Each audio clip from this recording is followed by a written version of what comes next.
the district. We are responsible for approving budgets, contracts, personnel appointments, and to listen to reports from the superintendent. We are not here to make administrative or management decisions pertaining to the daily operations of the district. This is the responsibility of the superintendent. In compliance with state government code on open meetings, tonight's agenda has been appropriately posted. This is a meeting in public and not a meeting of the public. As our guests, you are welcome to observe and listen. These proceedings are being video and audio recorded and will become part of Judson's permanent legal record. In order that the tape adequately reflects these proceedings, please silence your mobile devices and refrain from talking while others are speaking. Since it is legally mandated that these proceedings are recorded accurately, I may have to ask for order periodically should I notice that disruptions are interfering with our recording capacities. Once again, I extend to each of you a sincere welcome from the entire school board. Thank you for your interest in Judson ISD. We have established a quorum, and at this time, board, you may check in.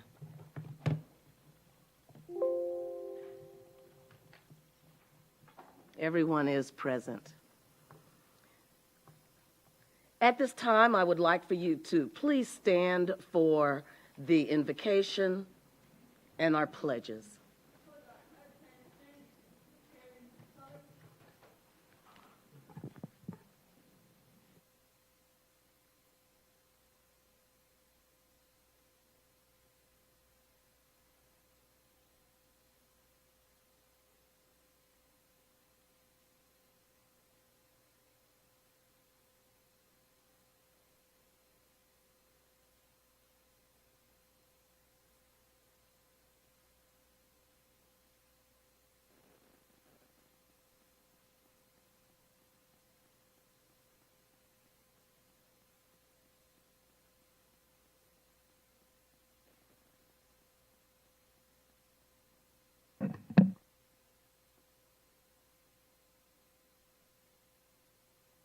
Tonight, our colors are being presented by the Wagner High School JROTC under the direction of Chief Michael Good, Sergeant Harper, and Sergeant Dudley.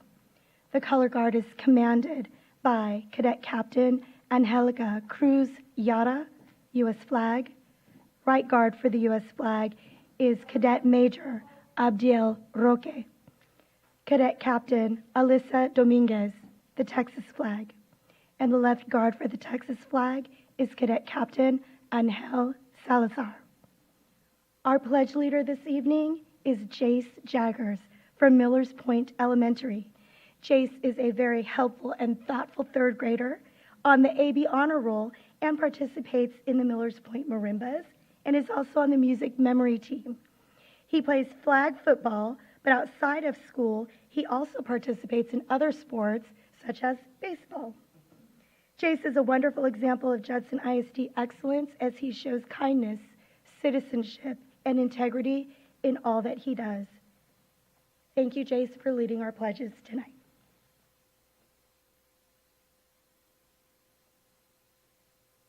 To the flag of the United States of America, to the republic for which it stands, one nation, under God, indivisible, liberty and justice for all. Honor the Texas flag. I pledge allegiance to the Texas, one state, under God, one and indivisible. Order on. Center of space. Post.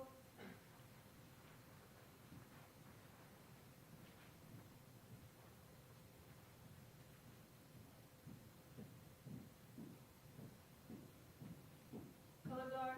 Hold. Ready, set. Ready, full. Ready, post.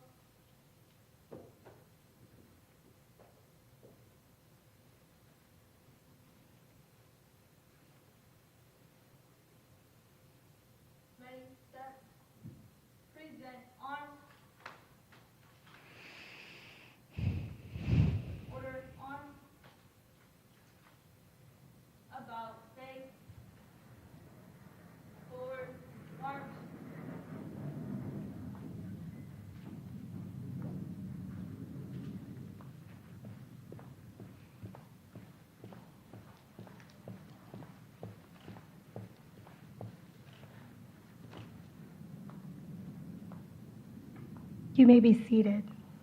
Thank you so much, Jace. I would like to have your parents, Agnes and Joseph, stand up so we can applaud them as well. Thank you so much. We have a certificate for you.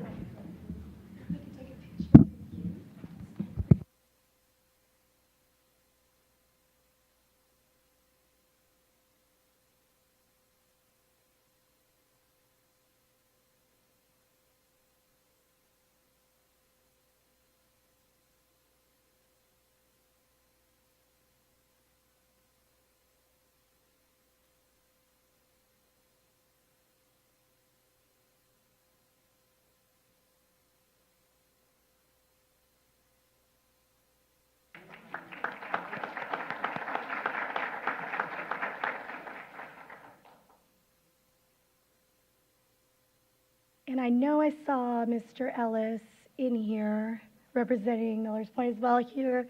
So thank you, Mr. Ellis, for being here.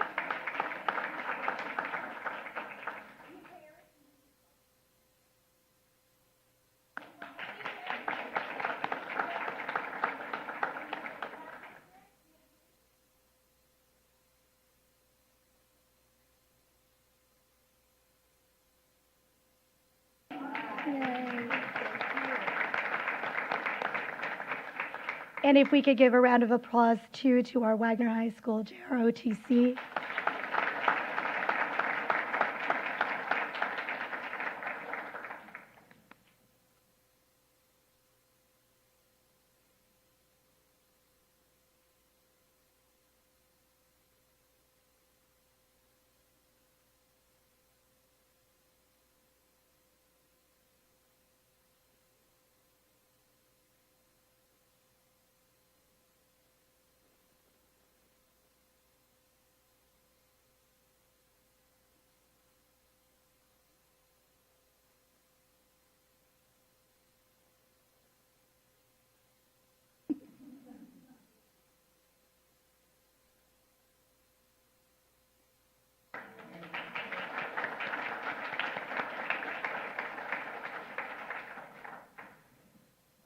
And we do have some recognitions this evening. I'm going to pass it over to Ms. Lexi Greathouse, our Director of Communications. Good evening, everyone. Thank you, Dr. Taganon. Every year for the past couple of years, Dr. Ball has started a program that we recognize some very special students. It's a group that we have called the Circle of Excellence. And tonight we're able to recognize those very special group of students. These students have taken academic excellence to a higher level that represent all 4 comprehensive high schools at Judson ISD as distinguished graduates of the class of 2022. We call each student out alphabetically from each of the high schools, and then we'll take a group photo, and then we'll go on to the next campus. So to start things off, we'd like to start with the top 10 from Judson Early College Academy. First up, we have Tammy Adewumi. She'll be attending University of Texas, San Antonio.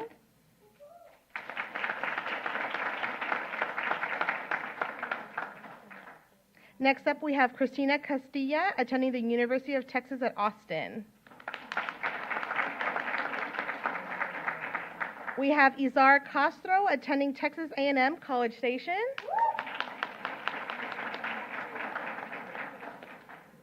We have Lainey Hargetta going to Texas A&M University Corpus Christi.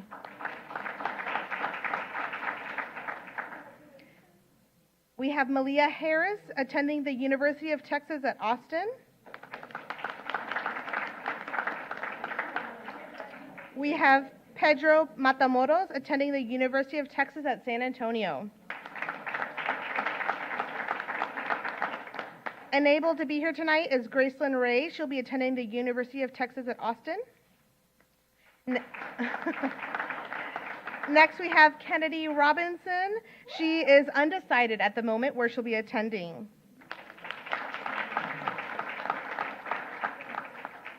We have Gabriela Torres attending Texas A&M San Antonio. And Leslie Zarate from Texas A&M University Corpus Christi. Congratulations, the top 10 students at JECA.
Up next, we have Judson High School. Up first, we have Vanessa Alicia. She'll be attending University of Incarnate Word.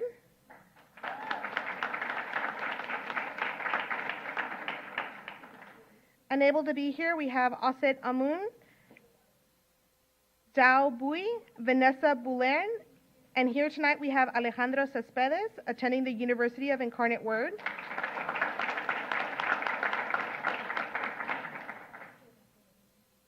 Unable to be here tonight is Jasmine Chavez, Amira Mabry. Tonight we have Laura Ramirez attending St. Philip's Community College.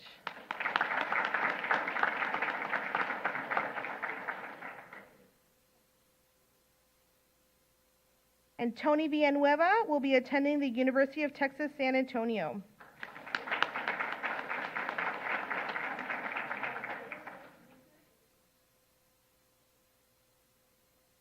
Mr. Ronald Waiters will be attending the University of Texas at Austin. No, he's not here. These are your top 10 graduates from Judson High School.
Up next, we have Veterans Memorial High School.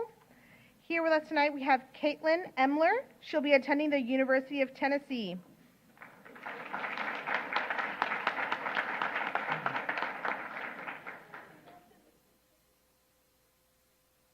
Miss Tara Jolly and Tina Jolly will not be able to be with us tonight, but tonight we have Anika Jones, who will be attending the University of Texas at Austin.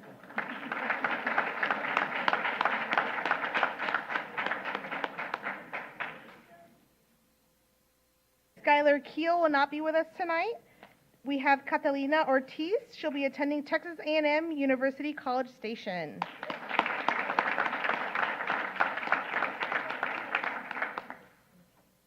We have Mariah Shanklin, who will be attending the University of Texas at Austin.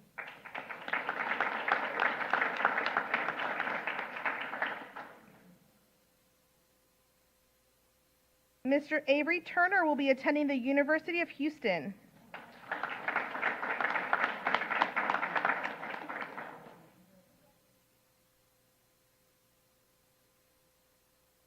And these are your top 10 students from Veterans Memorial High School.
And our last campus, but certainly not least, the Wagner High School. We have Mr. John Alvarado, who is undecided between UT Austin or UTSA.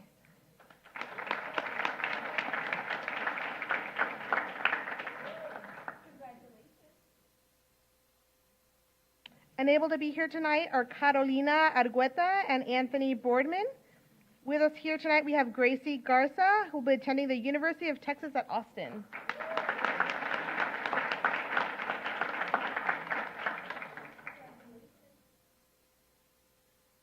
We have Ms. Juliana Garza, will be attending the University of Texas at Austin.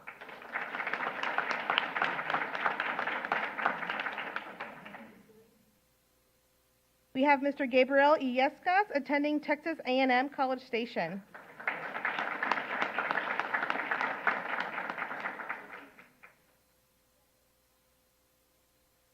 We have Isaiah Saranil attending the University of Texas at Austin.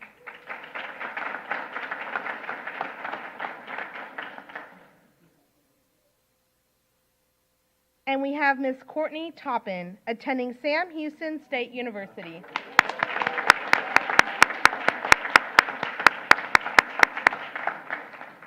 These are your top 10 seniors from Wagner High School.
Thank you so much.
All right, we'll resume. The next item on our agenda is the public comment period, and this is the time for citizens, staffs, or students to provide comments to the board. First, we have Marilyn McKinney, Judson Education Association President. The item to be discussed is budget. Ms. McKinney? Good evening. I'm speaking to you this evening as the president of the Judson Education Association, the local affiliate of TSTA-NEA. It's that time of year again that's all near and dear to everyone's heart, budget. And of course, as a representative of the employees of this district, I am presenting to you this evening a hard copy of the salary presentation which we gave to Dr. Ball last week. Ms. Elizondo will be handing you a hard copy. There are two different variations in what you received electronically. This doesn't have page 15 for some reason, I don't know why. And the electronic copy doesn't have the mission, vision, and goals sheet. I particularly like this page. It was taken from the back of the Distinguished Educator program, and I would like to draw your attention to Goal 4. Goal 4 states, maintain a competitive compensation package with other districts that leads to increased employee retention and job satisfaction. We are wholeheartedly in favor of this goal, and we would strongly encourage you to consider the presentation that is within this package. Peruse it at your leisure. If you have any questions, please feel free to contact me. All of the information is from public documents which were obtained through open records requests. So if our information is wrong, there's a bigger problem with information that's being handed out by school districts. So again, the bare bones of it is we're asking for a 6% raise for those on the teacher's salary schedule, not of the midpoint, but of what people are grossing now. We are asking for a $2,000 master's degree stipend to make us competitive with other districts. We are asking for a $1,000 stipend for anyone working in a Title I school, because those are defined clientele of greater needs. We are asking for a $2 hourly wage increase of the current wage of hourly workers, a 3% midpoint raise for other salaried employees. And if you don't want to do that, if you want to stick with the midpoint system, we are requesting a 9% increase from the midpoint. Thank you for your consideration. Again, if you have any questions, please feel free to contact me. Good night.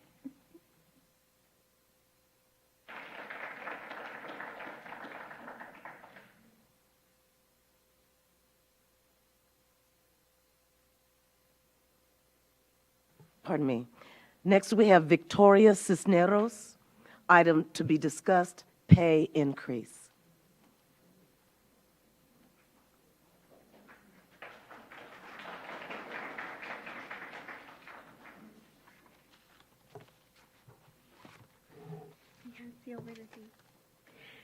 Good evening, Dr. Ball and members of the board. First and foremost, I would like to thank you for giving us your time. My name is Victoria Cisneros. I am a proud Judson AFT member and Judson educator. I stand before you today, this evening, to ask you to consider a few things before making your decision about a pay increase for your teachers. First of all, it is no secret that the pandemic came and caused so many changes. In fact, so many unfortunately affected our students. When we got back into the classroom, we had to face the challenge of teaching virtually head-on. These were new uncharted waters, and we were thrown into them with no prior experience to teaching virtually in front of a computer. However, we made it work. When students came into the classroom, we educators knew we were going to face an even bigger challenge of closing the gaps that teaching virtually caused. However, I don't think that any teacher was prepared for the amount of learning deficits we have been dealt with this year. Because of this, teachers have been doing double time in the classroom to try and to fill the gaps, the learning gaps, while still teaching the grade level skills required of our grade level. This has brought so much more responsibility to teachers, adding to the plate that was already full. See, this is because we as teachers need to track and collect data for all of our students, and when we see that the students are critically low, which many of them are, extra time and time-consuming paperwork is required on top of the tedious job of lesson plans that need to be put together very meticulously to ensure that each of our children are reached with their type of learning style, and not to mention all of their different academic levels. So with that said, I feel like things also need to be attended in order to run a successful classroom on top of all that I stated. This is where I come to you from a parent's perspective. I come to work every day and see so many teachers on campus way before our official start time and see them leave along with me way after our day has ended.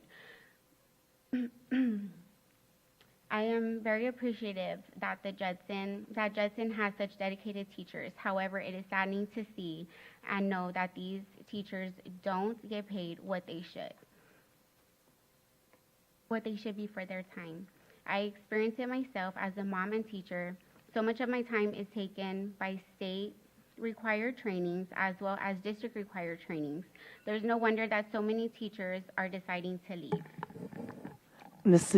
Cisneros, your time is up. Thank you With so this, much. I ask that you consider an 8% pay raise for our teachers. Thank you.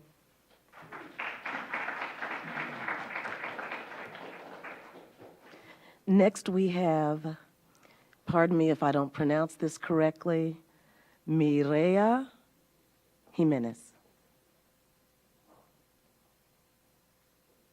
Mireya? Did I?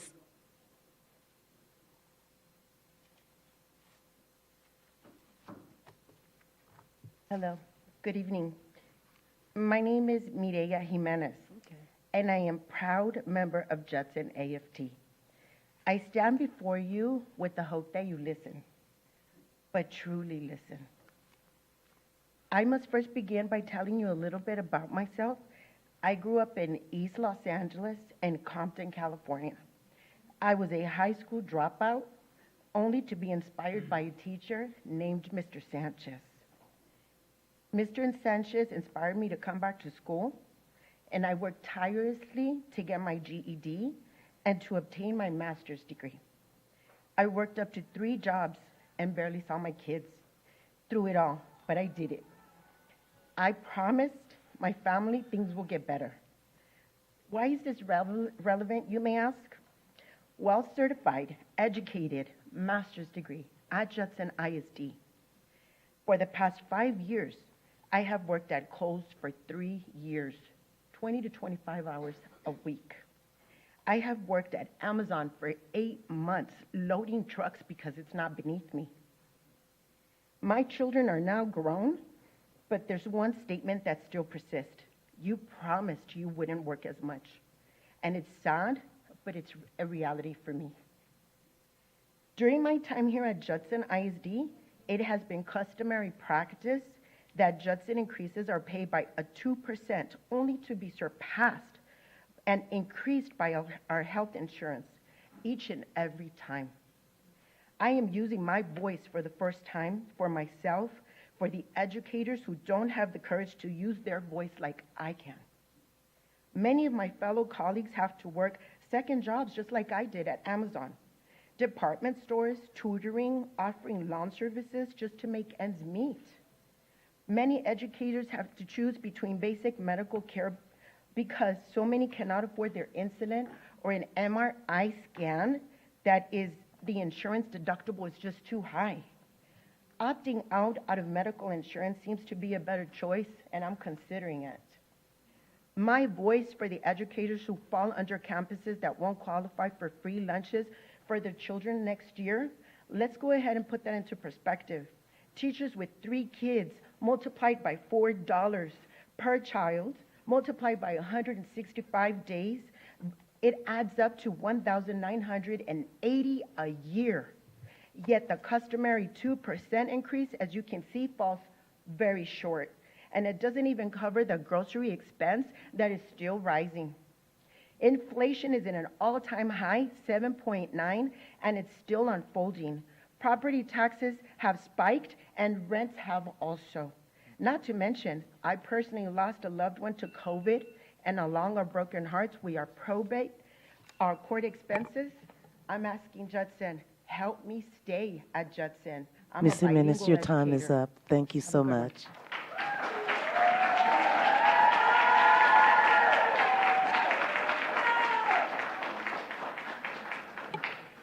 Next, we have Vanessa Garza. Item to be discussed, pay increase.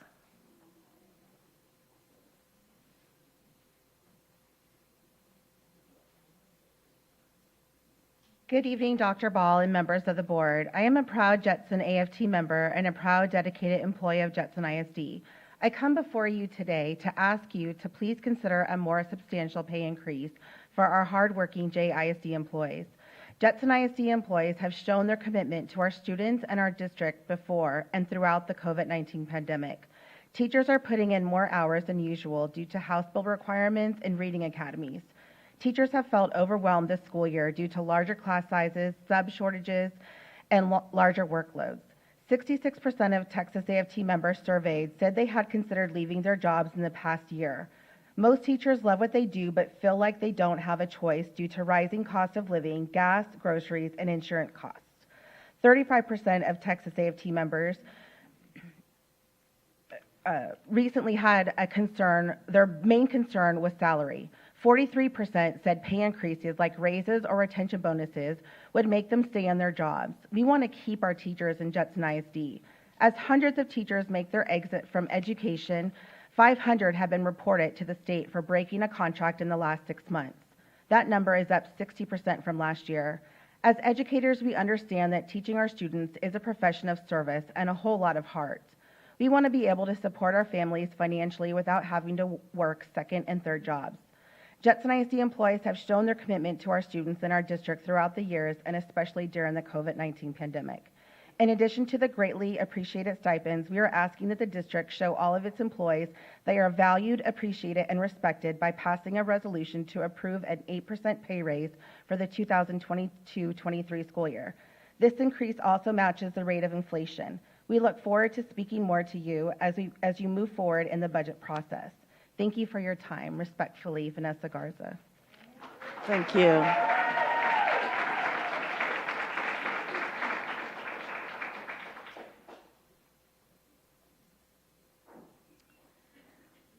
It looks like Tamiko Neal.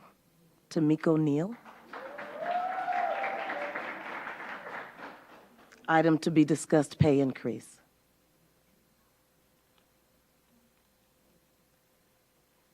Good evening, Dr. Ball and board members. My name is Tamiko Neal, and I am a proud member of the AFT. I am also a paraprofessional that works here with the Justin School District. I am writing to you to share my concerns for our district's future. As we gain the skills and knowledge needed, the pre-K paraprofessionals realize that there is a lot of work we are not compensated for. The demands of the job are equally as rigorous of those of the teachers. However, our pay does not nearly compare to theirs. If teachers claim that they are underpaid, then how much more so for paraprofessionals offered only $11 an hour? I received an email in regards to the summer position and that the district was willing to pay paraprofessionals $20 an hour. With this, I ask if you would consider paying all of your paraprofessionals this hourly wage. Inflation has not been kind to any of us, and many of us were struggling to make it with our wages before this instance. I know my coworkers will leave this field as they come to a crossroad of making a difficult decision to a job they have passion and experience for, or to a job that meets the basic needs of their families. I know I have wrestled through those thoughts numerous times this year, and still have uncertainty of the conclusion of my conclusion. I am optimistic that you will receive this letter and reflect on it with respect from an underpaid and overworked paraprofessional. And I have this sign. I just want to quickly read it. It says, "Right, raises, and respect. I beg you, please consider giving the paraprofessionals raise our pay up to $20 an hour, please. Thank you."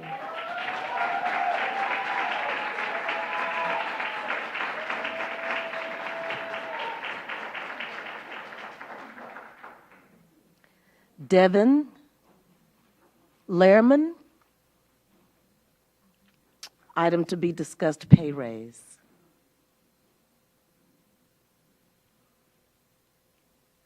Good evening, ladies and gentlemen of the board, and thank you for your time and attention. I come to you today as a dedicated member of our school community. First, I'd like to speak to you as a parent. I ask you to reconsider your proposed teacher pay raise of 2%. Our students, my 3 girls coming up through our school, they deserve the best teachers. And we can recruit and keep those teachers with competitive benefits and compensation. We know that the work of teaching is more intense now than ever, with larger class sizes, increased state mandates, higher insurance rates, and providing classroom materials like paper, which my campus has run out of several times this year. Not to mention inflation, which is currently hovering around 7.9%. Anything less than a 10% raise is practically a pay cut. Employees in innovative private sector communities enjoy perks like biannual raises, luncheons, team outings, mental health time, which they can take regardless of whether a sub is available. I implore you to keep our best and our brightest teachers. Show them how much you value them. Show them how much you value the critical roles that they play in our students' lives, not just with lip service, but with a meaningful and competitive pay raise of at least 8%. Our incredible teachers deserve it, and our babies deserve the best teachers. Thank you so much for your consideration. Thank you, ma'am.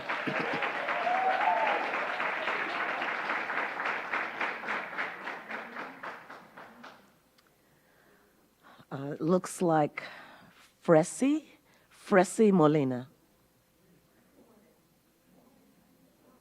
Did I say that right, Fressy? Yes, Fressy.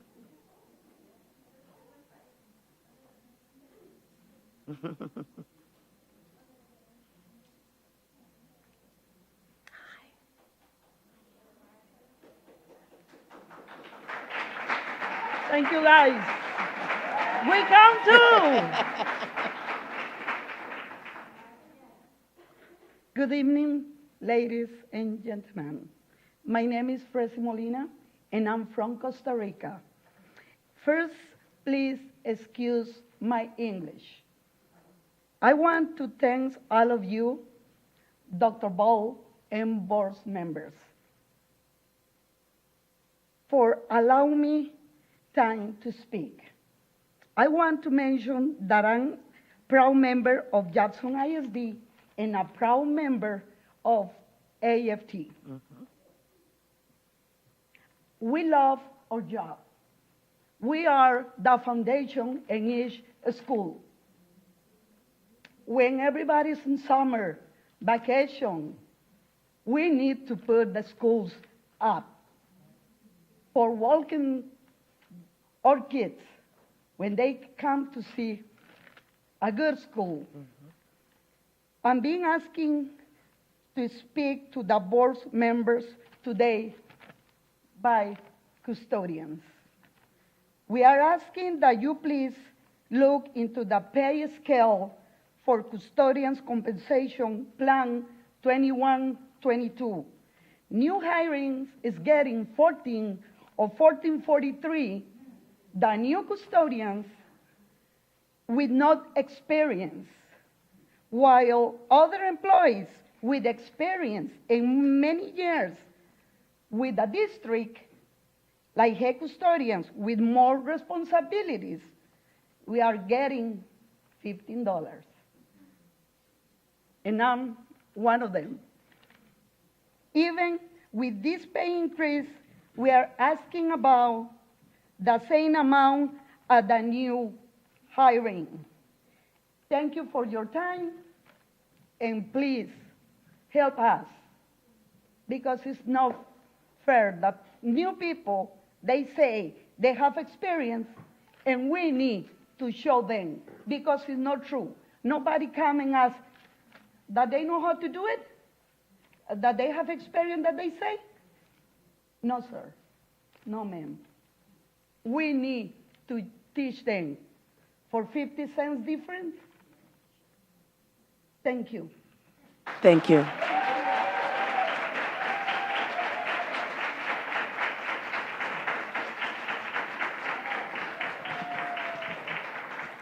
Thank you so much.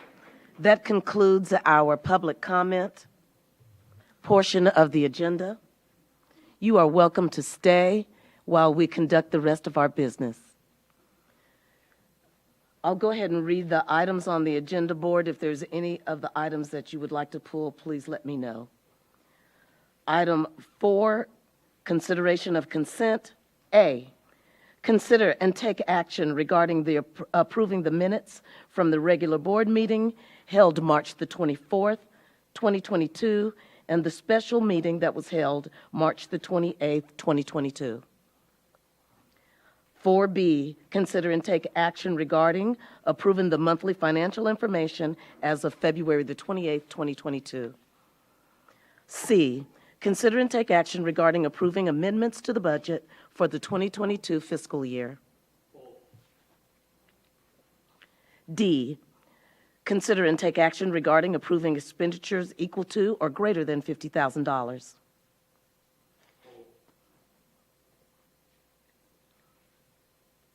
E, consider and take action regarding approving the waiver of penalty and interest on property tax payments. F, consider and take action regarding approving the submittal for request for proposal 21-09 for general and instructional supplies. G, consider and take action regarding approving the ranking for request for proposal 2207, insurance agent services. H, consider and take action regarding approving the ranking for request for proposal 22-08 for boiler replacement for Metzger Middle School. I, consider and take action regarding approving a proclamation to declare May 6, 2022 as School Lunch Hero Day. J, consider and take action regarding approving a proclamation to declare May 11, 2022 as School Nurse Day. Do we have a motion for items A, B, E, F, H, I, and J? Motion to approve? Motion to approve. And is there a second? Second. The motion has been made and seconded, and at this time, Board, you may proceed to vote.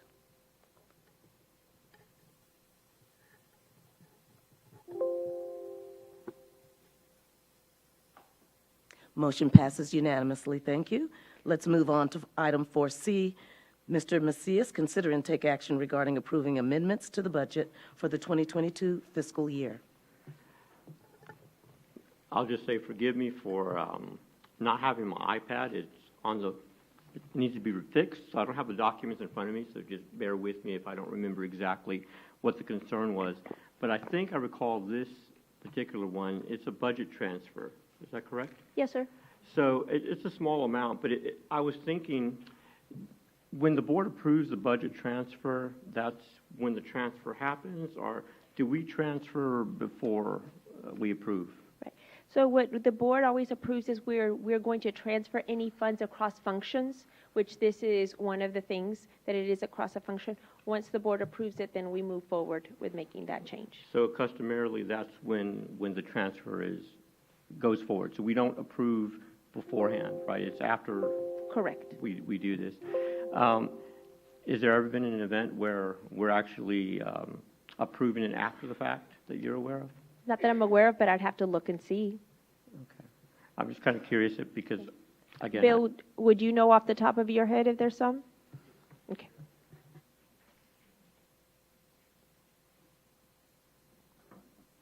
Yeah, there have been times. There's hundreds of these little transfers, and the campuses make them, and then we bring them and record them. And the reason I ask is because naturally in the day-to-day management, these are small expenditures that you can certainly approve. And so I wondered in my mind, if the board did not support the transfer, you would just have to transfer it back and then figure out what other bucket to pull the funds from. Correct. Okay. Anyway, thank you. That's all I had for a point of clarification. Is there a motion for this item, 4C? I move that we adopt approving the amendments to the budget for 22 fiscal year. And is there a second? I second that. Motion has been made and seconded. You may proceed to vote.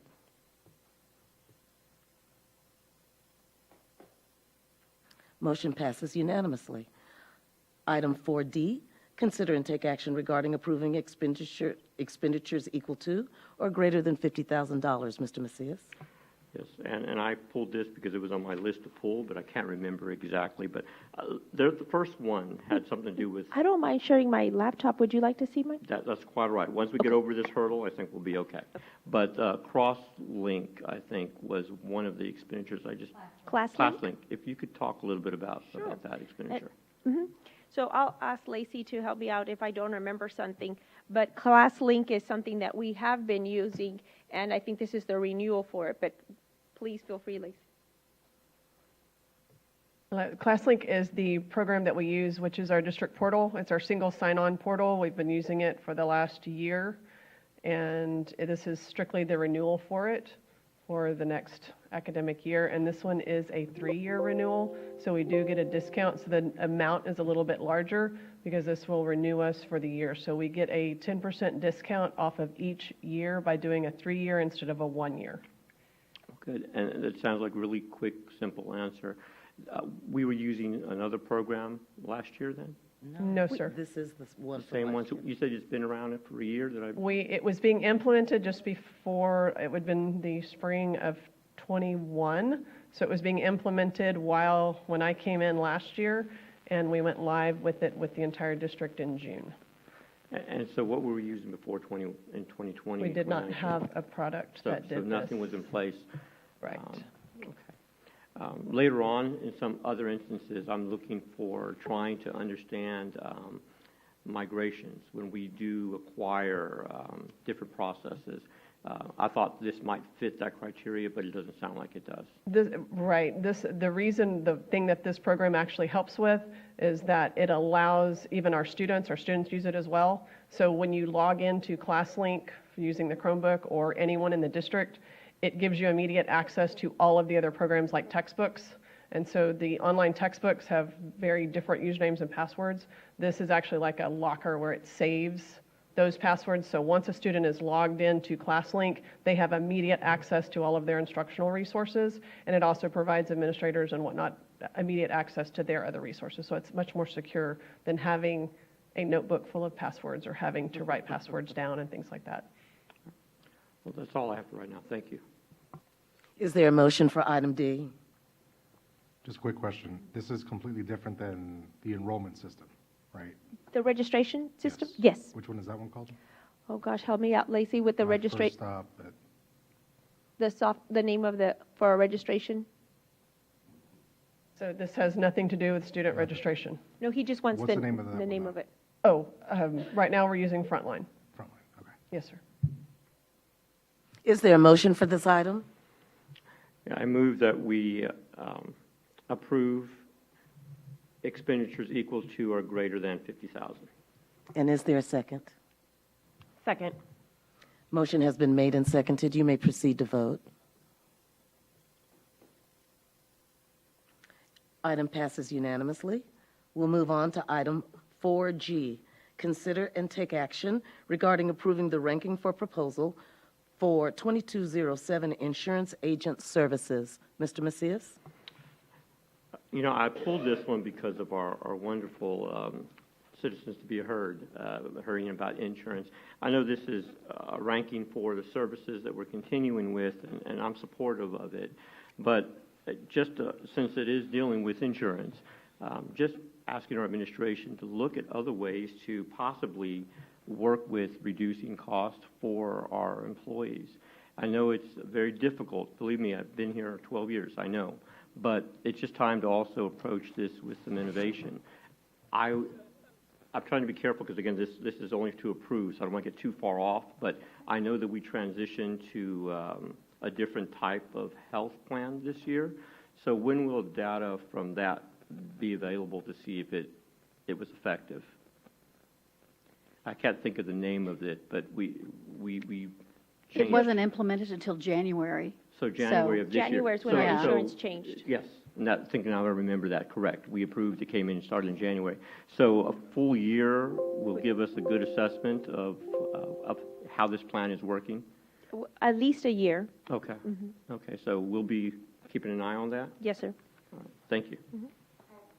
Yes, ma'am.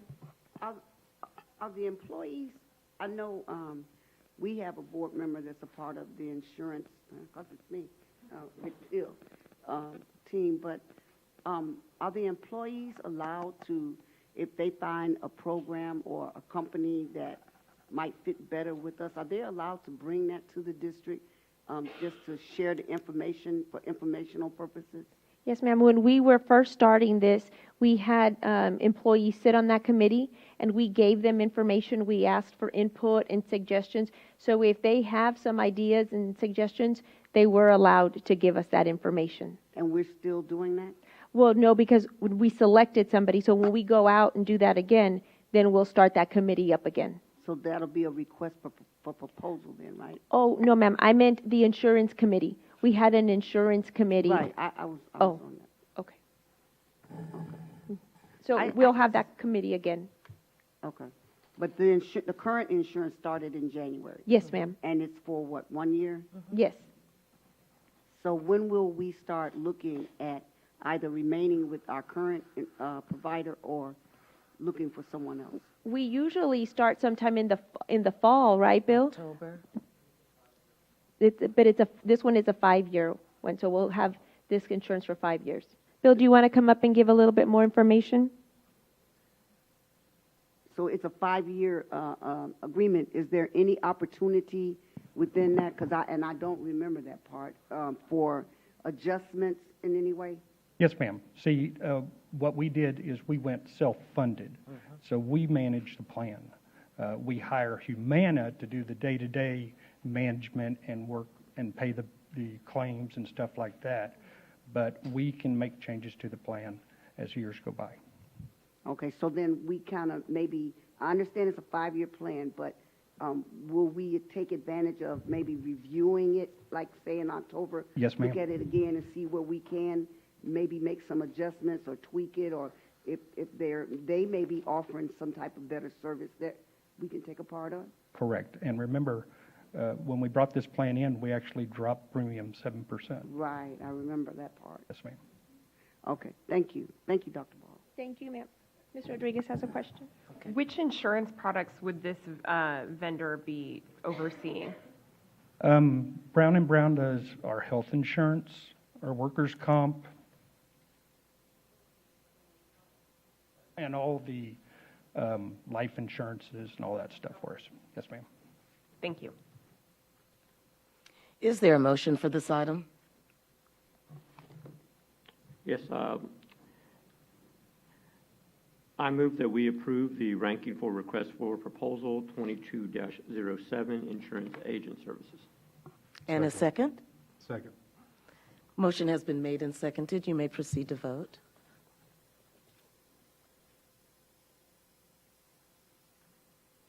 And that motion passes unanimously. Thank you very much. We move on now to Section 5, Discussion and Consideration of Action Items. 5A, consider and take possible action regarding the approval of district-wide charter bus service. Dr. Ball? Yes, ma'am.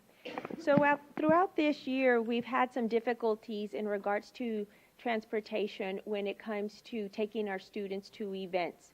So because of the routes that we run and several other factors, the time that we get out from school, the places where we have to take our students to, the situation of not having enough buses and bus drivers, we're trying to be proactive with what will happen in the fall. In the fall, we'll be doing a lot of traveling to different places, so we want to make sure that we get our students home in a timely manner, our regular bus route services, and also get our students to different events also in a timely manner. So looking at what would be best, we've looked at the possibility of having charters to take our students to away games, and not just the games for the athletes, but this involves ROTC, dance, cheer, UIL, all UIL activities. So what you have before you is a proposal to charter buses in order to, A, ensure that the students that go to school and ride the bus, A, go home in a timely manner by having all our buses stay here, and then the students that are going to be traveling, we take them in a charter bus. Yes, ma'am. What percentage of our students are affected by that? Because to my knowledge, it's not been brought to our attention that our students missed any events or students weren't able to be taken home in a timely manner. Yes, ma'am. We've had a lot of late buses.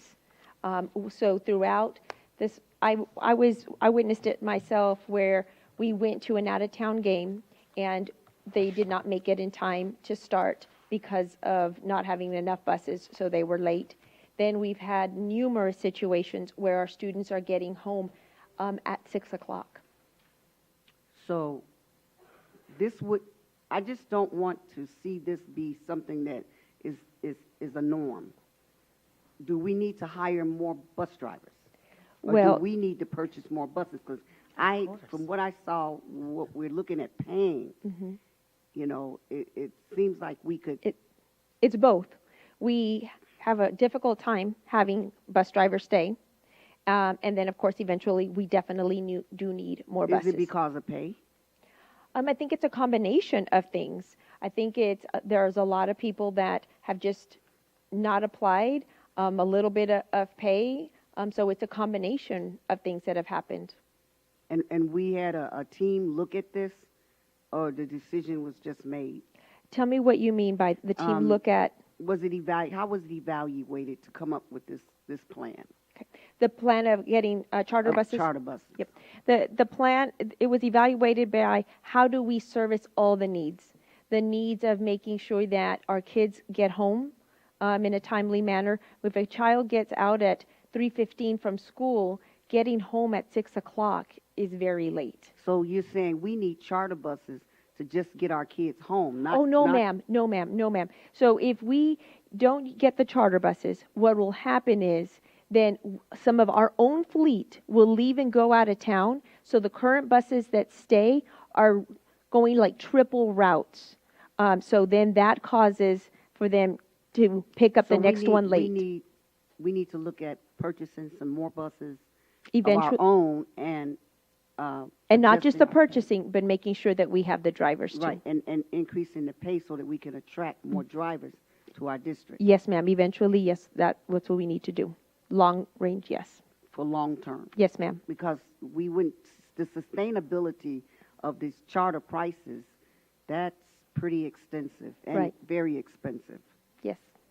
Okay. Miss, a lot of this is due to the new UIL realignment, is that correct? I know that with Wagner moving down to 5A, and then Veterans is in a different district as well, and so they're having to travel to like Buda and Kyle and some of the places like that, into the valley. We'll travel to Beaumont, Waco, Laredo, Kerrville, and those are just to name a few of the places that we have not traveled to before that we will be traveling, but that's just a few of the many places that we'll be traveling to. And I don't want us to have to make a decision to where our band and cheer and all those can't go because we don't have the capacity. So I'll be supporting this. Is there anyone else? I'm just looking for clarification on the length of time that we're looking at doing this. So when you say the time, it would be when we have an activity. When there's an activity that maybe causes us to go to Pasadena. Pasadena is one of the places. Corpus Christi, Dallas, Houston. Right, I understand that part, Dr. Ball. Oh, okay. But are we talking about just for next school year? Right. While we work on Yes. getting more buses Yes, ma'am. and drivers of our own, so that because the amount of money that we're going to put out. Right. for This is for 1 year. Okay. Mm-hmm. Thank you, ma'am. Yes, ma'am. Ms. Rodriguez? Is there a way, in what we're approving, are we just approving a dollar amount, like a pot of money to pull when a charter bus is needed, we contract with that and we do it? Or is this just a blanket statement saying, because I imagine there are some local games where it's more cost effective to use our own transportation. So the great thing about this is that if we reserve them now, okay, we get to reserve them at a lower cost, and there's no penalty to cancel. But if we were to wait, then we would be getting them at a higher cost. It's just kind of like a plane ticket. When you get a plane ticket early, it's usually less expensive. But if you wait the day or the week before, it's a little more expensive. Very similar to that. There is no penalty for us to cancel if we weren't to need it. And so we already, I'm sorry. No, go ahead. And so we already have an idea of what events we're going to need to charter the buses for? Yes, ma'am. Okay. Thank you. It's broken down in regards to the spring, the fall. So, yes, ma'am. Thank you. Great question. How much does it cost to buy a bus, like a school bus? Sure. Bill?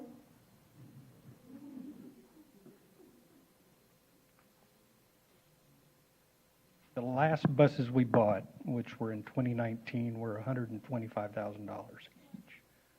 I would imagine they're going to be around $140,000, $150,000. If you can get them. For one. For one bus.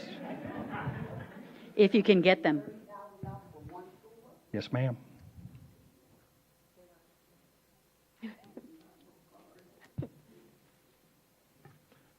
Anything else? Any other questions? So what's the cost model if we did go ahead and do everything in-house for the year? The problem we have is our transportation crews do a great job.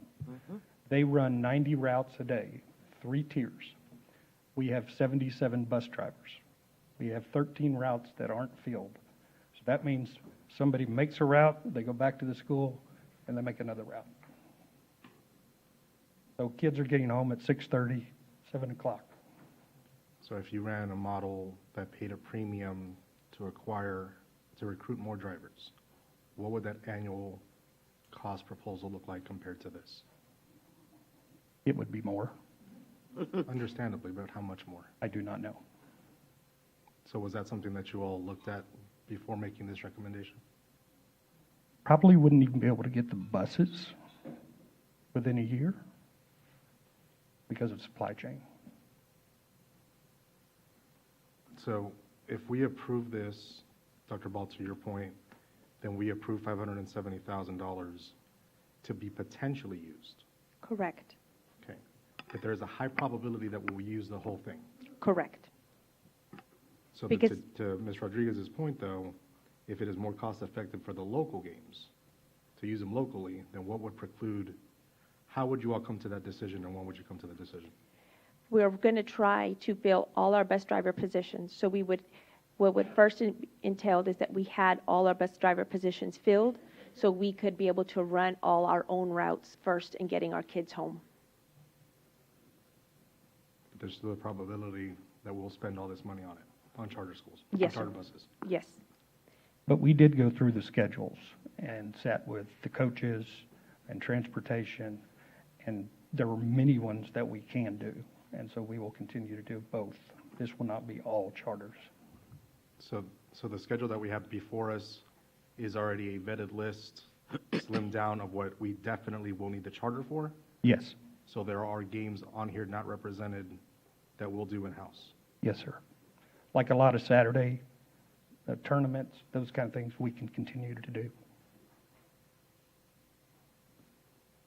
And what we'll bring back is start looking at how much it would cost us to buy about 13 more buses, and then the pay for that to keep our employees in-house. But again, this would be a long-term plan for us because also purchasing the buses is going to take about a year from the date that we order them. When did we realize we had this problem? So let me share with you how the process works, okay? So the process works that in the fall is when we submit our numbers to UIL. So then UIL doesn't let us know our new realignment till February. So it's a process that they keep very confidential of letting us know when it is that what areas we're going to travel to. So in February, when UIL shared the new realignment, then at that time is when we knew where we were going to travel to. So in the month of March is when we started working on, let's see where we're going to go, how long is it going to take us to get there, the buses that we have, our routes, the time school lets out. So we used all of March to plan and see what was the most cost effective, and then the April's board meeting, we're bringing this.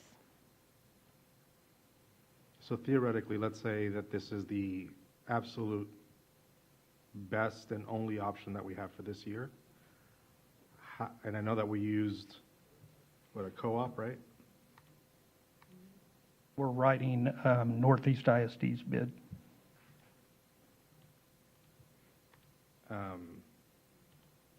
What's the confidence level that contract is the best price right now? Or is it the expedient option? It was competitively bid this year. By Northeast? Yes, sir. Okay, I don't have any questions right now. And remember, this changes every 2 years. So in 2 years, we might be looking at going to different places. And we don't look at it, UIL tells us where we're going. But is it safe to say that we've been having bus issues for a number of years prior to this year? You know, it changed with the realignment. So, but for the realignment, we wouldn't be having this discussion. We have been doing it on our own without, but we know now we're going to go farther, and it's going to take us longer to get there. And I will say, most of the districts in San Antonio do some of this. Mr. Macias. Yes. Good dialogue, good question. When we retain the services of this company, they're providing bus drivers. I'm wondering if there's a way to negotiate to allow our bus drivers to have that opportunity. I know in the past, our bus drivers utilized overtime. Are we paying overtime right now for our bus drivers? When they when they drive those field trip routes, yes. Mm-hmm. So, on Saturdays and obviously compensation is always an issue, so an opportunity to do overtime is beneficial for us as well as for the employee. Are we tied to having to utilize their drivers? Yes, it's their bus. So that would be my only apprehension, because if we used our own buses and we paid overtime, I'm confident we can fill those 23 positions, right? You said 77, we have 90 routes, so 13 positions. Our bus drivers will still be able to get overtime even if we do this, because there's still going to be in-house local trips that they'll get to be able to do. And to your point about UIL, and we realign all the time. So there's a possibility that in 2-3 years we may be realigned and not need this at all. So obviously we need to be strategic. We need to look at trying to do it in-house. That's always my request. But I wish there was a way we could give some added value to our bus drivers through this plan. Maybe if the opportunity for the company to retain our bus drivers and compensate, maybe they're also looking for drivers, who knows, sort of in a collaborative. So maybe you can inquire about that. just for opportunity purposes. I mean, if our 77 bus drivers are already fully incapacitated, I mean, they're capacity, then that won't work. But I would like to at least know we've asked, so if they want to do We'll that. mention it to the company. Sure. Dr. Ball. Yes, ma'am. So, okay, I added that too. This is going on my list of, and I know we had discussed purchasing buses, sorry, but for the bond. Yes, ma'am. Okay, so, can maybe we look at trying to figure out, I know it's figured in there because we talked about buses. I remember that. Yes, ma'am, because you're we right. talked about the program, the security program for the students, when the parents being able to see where they are and all that. But, that's another thing for Yes. our bond. Yes, ma'am. And next week when we have our budget meeting, we're going to be talking about those things with the board. Okay. Yes, I ma'am. can see this as a short-term fix, and you said this is for at least 2 years. Because What I meant to say is, not this contract is not for 2 years. The realignment. the is realignment. Yes, right, ma'am. Right. Yes. It happens every 2 years. Yes. So, okay. All right. I better understand why we're doing it this way. Thank Okay, you, Ms. thank Ina. I you. appreciate the questions. Ms. Rodriguez? I'll just name, I'm not a big fan of this plan, but it doesn't seem like there's a way to avoid it. And I think that as long as we are also looking at compensation for our bus drivers, the long-term solution of buying buses as we clearly need, it's as long as this is a one-year thing, like I can't guarantee that I would pass this next year. Absolutely. I don't think so. So that's my thoughts. Thank you. So basically, right now, it's too late to order any buses. And so the only thing that we can do right now is just go with the charter and then look into this and see what we can do for next school year. Yes, ma'am. We'll bring after. something early on to the board in regards to seeing if we could purchase more. Okay. And that would probably have to come from fund balance. Which would also have to come from fund balance, yes, ma'am. The board will get lots of information next. budget workshop. The budget workshop to see how much we are too. Everybody is. If there's no other Thank you, Ms. Eaton. if there's no other discussion, is there a motion for this item? I move we approve the district-wide charter bus service. I second. Motion has been made and seconded. You may proceed to vote.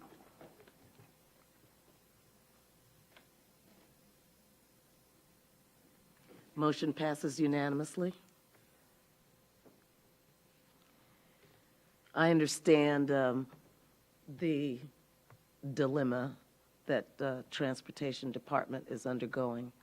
I'm a big supporter of our Transportation Department. You all do a great job for our district.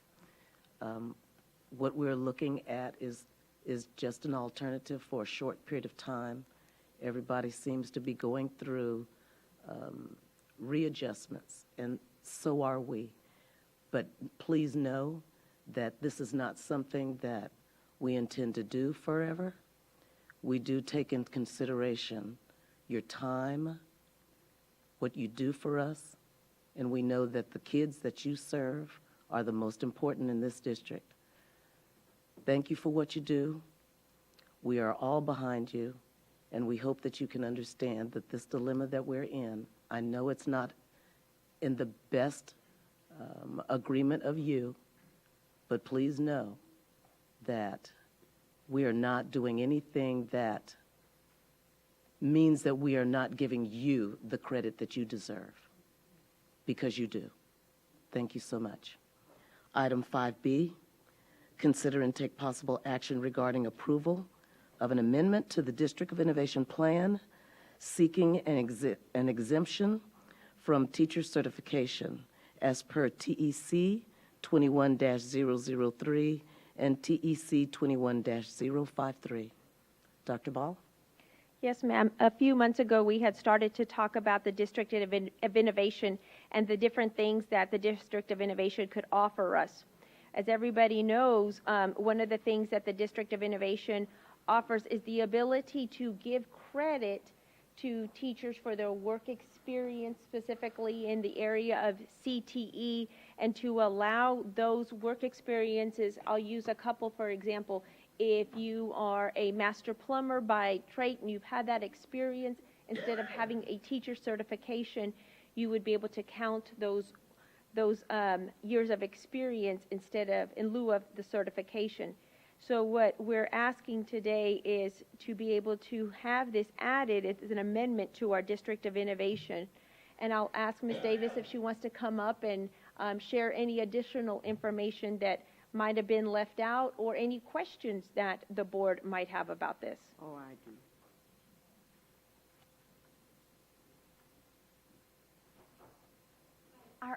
Our District of Innovation Plan was original since 2017. We're only asking for an amendment that would be in effect for this year and next year. Next year, however, we begin the process, which is about a year-long process, to rehash our entire District of Innovation Plan, and we can consider additional innovation strategies. We're specifically only looking today to add the amendment to hire individuals who are highly qualified, as noted with their experience, through their transcript, through their current work that they do, in order to be able to fill hard positions and vacancies that we have had all year long. I know that right now we are about 60 vacancies. Once we think about the projections for next year and the additional spots that we would be needing, it's about 110. About 110 vacancies that we haven't even been able to fill. And that is one of the reasons most districts seek this exemption. I will note that one of the exemptions, the District of Innovation exemption, only applies to state law, so we cannot be exempt from anything federal. Therefore, it would not apply to special ed or bilingual teachers.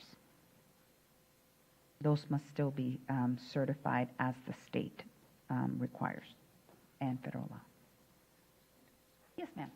So, okay, because I was speaking with someone about this, trying to get some clarification on it. Are we talking about like our welding class, Yes. our painting class? Yes. Construction. Yes. Okay. Mostly all are CTE. Most of our blue collar? That as well, together with our core classes. Any hard to fill vacancy. So if we've had a vacancy, for example, all year for a physics class, that would apply. Really? Yes, ma'am. And they won't have to be certified? Not through any District of Innovation plan. However, they must be highly qualified. So I'll give you an example, a mathematician by trade, someone who has had a degree in physics, but may not have the teacher certification because they didn't take the education classes in college. If their transcript deems that they are highly qualified individuals, if they are working as scientists but are now on a hiatus and want to take a Sabbath and come teach for us for a year, that would mean they were highly qualified because they would be able to teach the TEKS. And so that would qualify, yes. And our HR department is set up to be able to very carefully evaluate the documents that they would present in order to be able to do this? Absolutely. Them together with the principal. I will tell you, our principals would rather have not hire a position than to just fill it with a body that is not capable of doing that. And oftentimes I've heard our principals say that.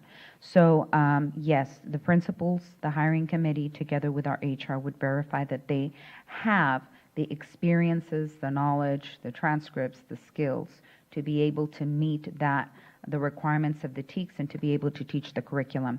That in addition to the supports that the district provides for any new teacher, which would be, of course, a mentor for core content, a campus mentor that we already have in place, district specialists to help ensure that the content is filled. And what type of pay scale are they coming in, considering teacher. the amount of experience that they're bringing? The teacher pay scale, though. Teacher pay scale. So a novice teacher? Yes, Yes, ma'am. Really? Yes, ma'am. You got 20 years experience at something, but we're only going to pay you novice teacher pay? Unfortunately, that would be for any new teacher coming in with 0 years of teaching experience would be at the 0 year pay scale. It's one of those tough situations, because if we did honor any work credit, then I would have a lot of upset teachers. Yes. I can imagine. Mhm. Thank you. Ms. Canoia? This is a hard one for me. As a teacher myself, knowing what teachers go through in their field of study and education, it's not just knowing content to be able to manage and run and teach a classroom. But on the other hand, our students deserve someone who can deliver the information. And right now they're with substitutes who also most likely are not certified. I don't like that we have shortages, teacher shortages. I understand that that's what's in place. In years past, I would never have approved this. And I think Ms. Davis knows from my time on that committee that helped develop the innovation plan. But I do understand that we are in different circumstances right now. And it is in the best interest of our students to have someone with knowledge of the content. What I wouldn't like to see is a lot of elementary teachers hired under this, because the depth of knowledge required to teach those subjects is not as trying to get my words out here. They don't need to know in depth as much as a physics teacher needs to know about physics. I don't need to know physics to teach third grade math and science. So that's my concern, and always preference for a certified teacher. So reluctantly, I'll support this. If I can add, this one is definitely what I would call a contingency plan, because this is us being proactive and not coming to the board in August or September and saying we haven't filled our positions. I know that I could speak for our principals and senior staff that they want certified teachers, but we have to be prepared when we know that the pool is not there and colleges aren't, having as many teachers as we used to back in the past when many of us went back to school, to be teachers. So this is us being proactive and being ready for what might happen. From what we've heard, from our teachers is it's very difficult to have such large classes. So we want to start off the year giving our teachers a break in regards to having a fair number of students in there. But our first goal is going to be to fill all our empty positions with certified teachers. So one question I have, would we still need to send the letter home if an uncertified teacher, or does this exempt us from sending that letter home that says That this would teacher is exempt not- us as well from sending that letter home. Okay. Ms. Eaton? That was part of it, my question, but I'm gonna have to come back to it. No problem, I Ms. Eaton. apologize. Anytime. I No, apologize, but nothing to just- apologize for. I Anytime. had a concern. Oh, Yes, but ma'am. we talked to our principals about this. What say they? Exactly what I had shared earlier. They want to be able to get certified teachers in there, but they want to have a plan in case they find a good candidate that has the experience and the knowledge and want to be able to hire them instead of A, having to cut the class, B, running it with a substitute and having a substitute in and out on a different, daily basis. So they want to have a better plan as to how to address our needs. And this would not affect any of our students as far as their credits, especially our seniors. I'm just thinking about. Right, no ma'am, because know. this is what the District of Innovation allows us to do, is to waive that certification and give them credit for the expertise and the knowledge that they have. Okay. And I agree with Ms. Canoia. I would, elementary, I think, would be really not a good idea for not only just the certification and educational portion, but an adult that has never worked with children before, to come into a classroom and all of a sudden you're in a classroom with some third, fourth, or fifth graders. Wow. That's a shock. This could allow us, though, to make offers, say, to student students who are in an education program that maybe haven't yet passed their Absolutely. certification exams, to give them more time to pass Absolutely. that. Because at the elementary level now, they have to take 4 tests, and that's a lot. If I may, yeah. sorry, I did No, not no, mean to that's interrupt fine. you. But if I may add, when we shared this plan to the DSBC so that they recommend that we bring it to you, one of the things that was suggested is that our HR department consider a process to help those individuals who are hired under this District of Innovation strategy to help them reach a pathway to certification. The idea is that we want to be able to attract individuals to this district who are highly qualified, may not have the certification at that moment, but there are things here as a school district that we can set in place to help them reach that path to certification prior to the end of the school year. Remember, this would only be in effect until this plan ends, and it will end at the end of next school year, in which case we would reconsider if we want to renew and include it as part of our new plan or simply drop it. And so that would be a choice that we would make.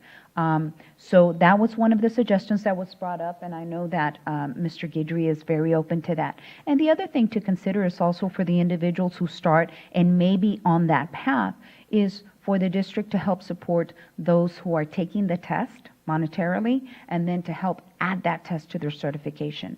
I know for a fact that our bilingual department is already doing that because we have that need of bilingual teachers. So that's something that's in effect, and that's something that we will continue to do to help encourage those individuals that we have that are highly qualified, but help get them that path to certification. Mr. Macias? Yeah, I was uncomfortable with this, and I'm still not too sure which way I'll go on this particular item. My understanding was the CTE was the direction we're going. I understand that rationale for the experience in plumbing or in welding or whatever career path. I can understand that. But when you mentioned core, I have an issue with that. To Ms. Knoyer's point, my daughter's going through the certification program. I know all of the work it takes, and obviously I know our teachers and how hard they work. I'm a little apprehensive to say, let's open the door. So that's where my comfort factor is. If you have 60 positions, I think you said, right now, currently, with a projection of 110 for next year, one of the things that I've encouraged the administration to do is to look at moving lines so we don't have over-enrollment of campuses. So if the concern here is early childhood, elementary, then we should be able to do that and not have to bring in folks that are not certified, for one. If middle school is a problem, we have room, I believe, at Judson Middle School from Kitty Hawk. So there's a way to address this issue without having to go there.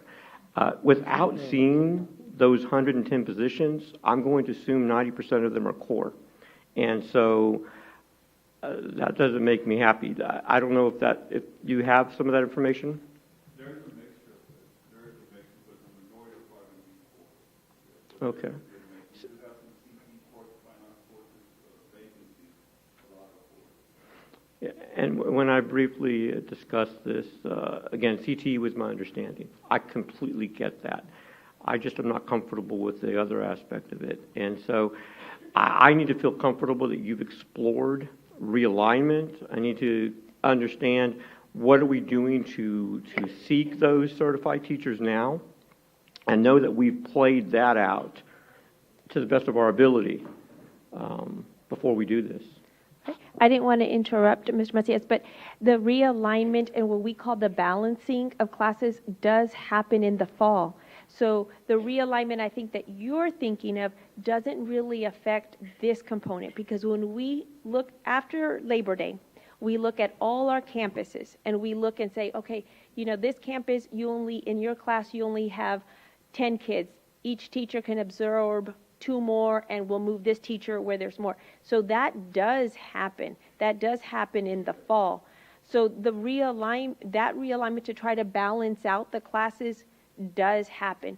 What we're still experiencing is, and not just Judson, but a true shortage of teachers, but it isn't because of our boundary lines.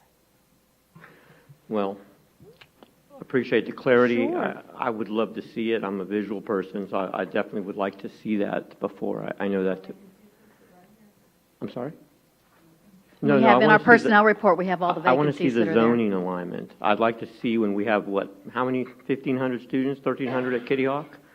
And if we bring kids from Kitty Hawk to Judson Middle School, what that variation could look like. If we brought 100 kids or 200 from that middle school, that could make a difference in classroom, in the needs, if you will. But it would we would still need the teachers. We would still need the teachers.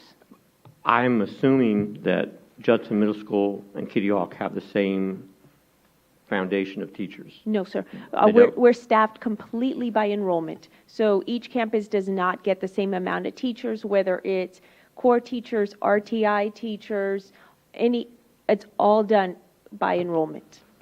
Okay. And at our elementary schools, Also. like Copperfield, that has over 900 students, and we've talked about other elementary schools being much lower. It is by enrollment, but I understand the classroom teacher-student ratio is much higher. So anyway, that's why I think there's room to address that. And we would love to lower it, but we need more teachers. Well, the only other thing I can think of that might bring some sort of compromise to this is that compensation for these uncertified teachers is far below what we would pay a certified teacher. We would not pay them at the pay scale at 53 or whatever it is for 0 years of experience. We pay them less until they're certified. That's not allowed under the DOI plan. We're hiring them as teachers, and so we would need to pay them teacher rate. But if it's any consolation, I just want to remind you that our plan is actually going to expire next year. So this amendment and this addition is only for the remainder of this year and next year. And then we don't have to reconsider this plan. This would only be to address the immediate teacher shortage that is causing the higher ratio in classes. Mr. Oh, sorry. Go ahead, Dr. Ball. I would like for you to allow me to do what you've always asked me to do, is to do this for 1 year and then bring you the data. And the data would be how did those students perform? Were those teachers successful? And then if we didn't meet that, then we don't continue to do this. It would be 1 year, and then the board would have to give me approval to do this again if we so choose, if I bring you the data that it worked. Out of curiosity, and I appreciate that, Dr. Ball, out of curiosity, are we the only DOI district that's going to do this? No, sir. No, sir. Go ahead. I'm sorry. No, sir. There are many districts that actually implement this across the board, and you can find all of the DOI plans listed under the TEA page, and I would be more than glad to give you that link, Dr. Yes, Ball, and I'll send it to them. so that you can see there are many districts, nearby districts that do that. It's one of the most common ones, that one and the one that we currently have, which is being able to start before the 4th the fourth Monday in August. And to Ms. Rodriguez's point that she mentioned earlier, she took the words right out of my mouth in terms of then can we create a criteria that they either be in a certification program? Because I know when they're early on, they can't really work as a teacher. But if we know they're in the program a year, that would be one of the criteria. I want something, even if it's our subs, that we go to all our substitutes and say, we're going to do this. Do you want to work full time? We've asked that group first. Then we've looked at those that are in a program second before we go out and just bring anyone in to do core work. But please keep in mind, you can add in just, thank you, sis. Please keep in mind, we don't want to just bring anybody in. That is not the goal. The goal is they do have to have criteria to show that they do have the knowledge to be successful and to still be highly qualified. I think that's what you were going to talk about. Yeah, So the please go DOI ahead. plan specifically says that the districts must be highly qualified individuals. Let me ask you, in relation to early childhood or elementary, what would make someone highly qualified in elementary? There could be a variety of things. For example, if they are current students who are about to graduate or have graduated but have not necessarily passed the state certification exam, That could be an example. Another example could be someone who has had many years who has worked in early childhood, such as a daycare center, who has been working directly with children who are 3 or 4 years old. That could be something that a principal could consider as a qualification of working with students that are 3 or 4 years old. How many of these 110 projected positions are in elementary? I will defer to our Assistant Sup of HR for that question. So we could say 50%? And I can give those exact numbers to Dr. Ball. I'm trying to feel really warm and fuzzy about this. Just my recommendation, start with folks that are in the programs. Ask our subs, do they want to be teachers someday? And if you want to, this is an opportunity. But we even specifically have a program for our substitutes that we partnered with. But they would qualify for this if we gave this waiver because. But they already do, and we're still short. I guess I'm trying to share with the board that I have to do something to be proactive for what the shortage that I know is coming, because we've been short all year. All year I've heard from our teachers that they've had to cover classes, that they've had extreme large amounts. I know our teachers might not be delighted about this, but it is truly a way to try to help our teachers with the immense job that they're doing. That would be the warm and fuzzy that I would, using your words, that I would like for you to consider for this 1 year. Okay, that's all I have. Oh, Thank Ms. you. Rodriguez has a question. Or a comment. A couple of things. Number one, I imagine that the vast majority of the vacancies are going to still be filled by certified teachers. Correct. This is probably only in the late hiring periods when we're getting down to, like, we have fewer applicants. Right. Second, I think that this expiring in 2 years provides a pretty strong safeguard because those teachers will be out of a job if we decide not to renew this. They literally can't continue in that position because they're not certified. So that gives them an incentive to pursue certification during that year. And the other thing is, like, if you're a career changer who is highly qualified for one of these positions, if you decided, say, today that you want to become a teacher for next school year, it is very, very difficult to do that because the prerequisites, if you enroll in an alternative certification program, that you have to get 150 hours of professional development. You need to get 30 hours of field-based experience, which is a combination of observation and actual teaching experience. And so getting that, if you decide late in the game that you want to do this, is very difficult. But if you can secure a position, you can then enroll in an alternative certification program and get those things done. I agree it's not ideal. Like, we want to have certified teachers, and I think there's a lot of safeguards in place that to where this would not be as catastrophic as it might sound, and as if we're thinking we're going to fill all of our positions with certified teachers.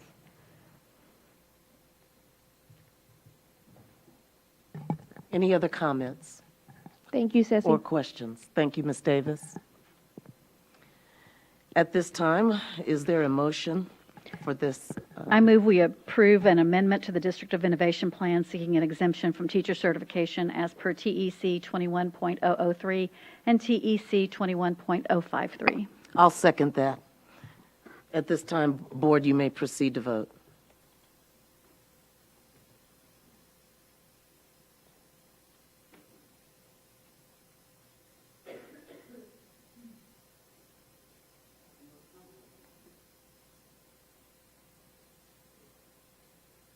Motion passes 6-1.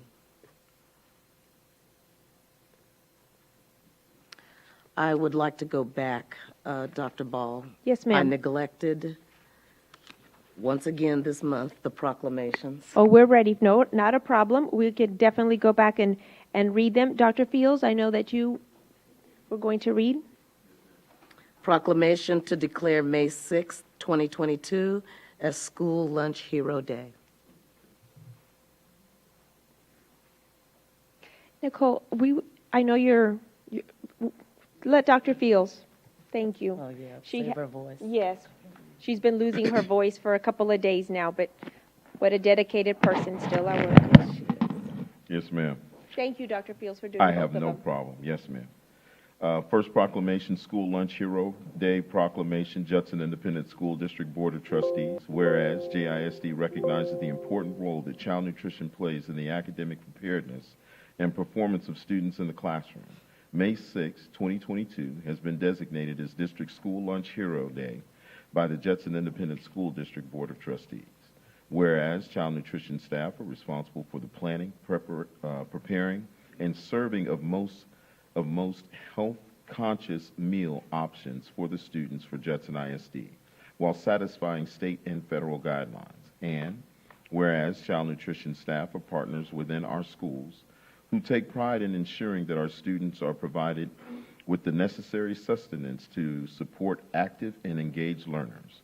Our child nutrition staff cares about the meals that are prepared, the organization of campus cafeterias, and most importantly, the nourishment of JISD students. They are always there to reach out to the helping hand. Their hard work and dedication is appreciated and noticed by staff, parents, and students alike. And whereas it is the district's commitment that every child nutrition staff is shown appreciation and thanks for all that they do for the district's students in an effort to work together to support student learning, meaningfully involved in the preparation of the learning environment, and know that their jobs really matter.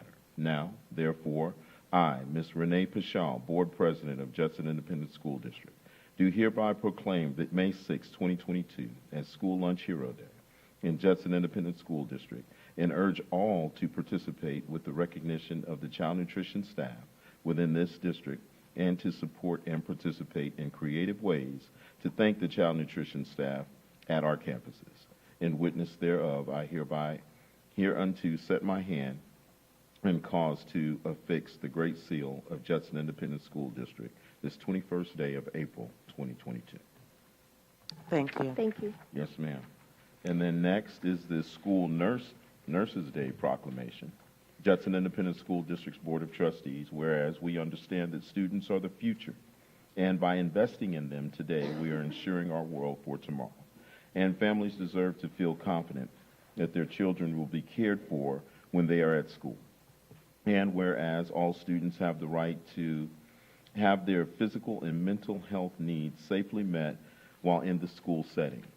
And students today face more complex and life-threatening health problems requiring care in schools.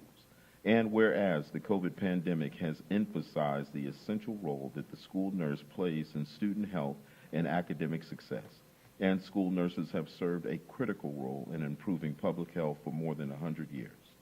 Whereas school nurses address home and community factors like social determinants, the impact that impacts students' health, school nurses act as liaisons to the school community families and healthcare providers on behalf of our students' health by promoting wellness and improving health outcomes for our district's children.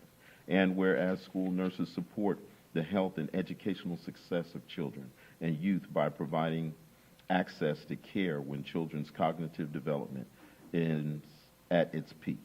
And school nurses are members of the school site-based teams such as 504 and ARDS, disaster, emergency planning, and all to address the health of the student population. Therefore, be it resolved that Judson Independent School District celebrates and acknowledges the accomplishments of the school nurses everywhere and their efforts of meeting the needs of students today, improving the delivery of health care in our schools, and offering gratitude for our district school nurses. Now, therefore, I, Ms. Renee Pashal, Board President of Judson Independent School District, do hereby proclaim that May 11th, 2022, as School Nurses Day in Judson Independent School District, and urge all to participate with the recognition of school nurses within this district and to support and to participate in creative ways to thank school nurses at our campus. In witness thereof, I have hereunto set my hand and caused to be affixed the Great Seal of Judson Independent School District this 21st day of April 2022. Thank you so much, Dr. Fields. Yes, ma'am. We'll now go back to Section 5, 5C, consider and take possible action regarding the approval of entering into a partnership with the City of San Antonio and the installation of the Spark Park at Hartman Elementary School. Dr. Ball? Yes, as the board has continuously asked for us to enter into partnerships and make sure that we're using all our resources, Mr. Atkins has been working with the City of San Antonio to be able to have a Spark Park, specifically at Hartman Elementary. I'd like to discuss why specifically at this campus. It had to be a campus that was within the city. So there were some criteria that had to be met. And this is a wonderful opportunity for that community. And I'd like to ask Mr. Atkins if he has any specific information he'd like to share.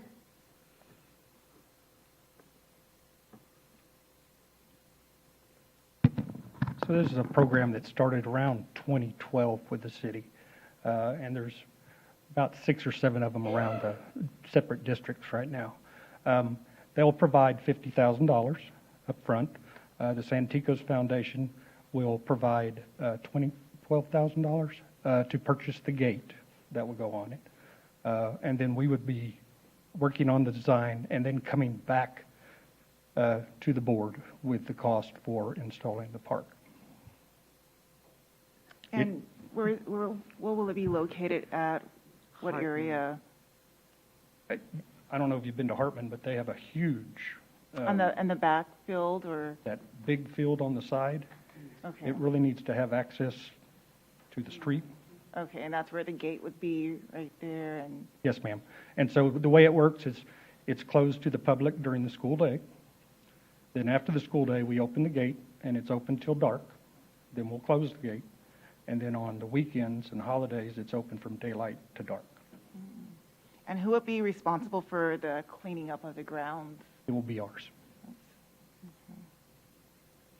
Would we also have the security of our Judson PD to patrol? Yes, and typically In they're the those ones hours that before they shut close? the gates. Oh, they would be, okay, so they would be securing the gates? Right. Yes, ma'am. I think this is a great opportunity to enter this partnership and provide something for our community and families. And I'm assuming that the school could use it during the day, during school hours as well? Yes, ma'am. It's exclusively for the school during the school day. Terrific. So this is something I can support. We talk about involving the community and trying to give back to the taxpayers who support the schools. So this is something I can support. Thank you. And we can apply for another one next year. Is there a motion for this item? I move that we approve this item to implement a Spark Park at Hartman Elementary. I second that. Motion has been made and seconded. You may proceed to vote. That motion passes unanimously. Thank you. Thank you, Mr. Atkins.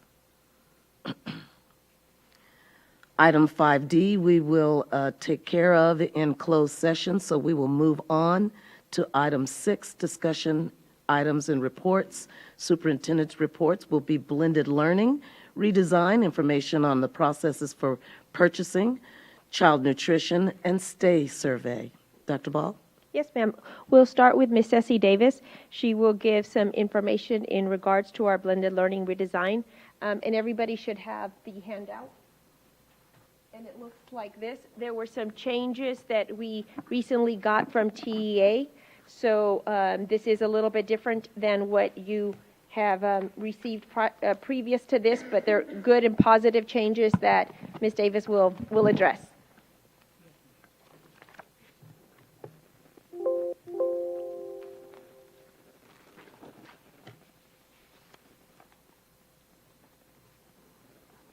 Hi. Good evening, Board President, members of the board, and Dr. Ball. Today we're very excited to share with you our blended learning redesign blueprints. I do want to start with an explanation of why you have a different set of PowerPoint and blueprints than those that you received earlier. We did encounter some late information from TEA. One of the things that we learned throughout the process is that we were going to order furniture, and TEA originally did deny that furniture order. However, Just yesterday, we received word that they had reconsidered that decision.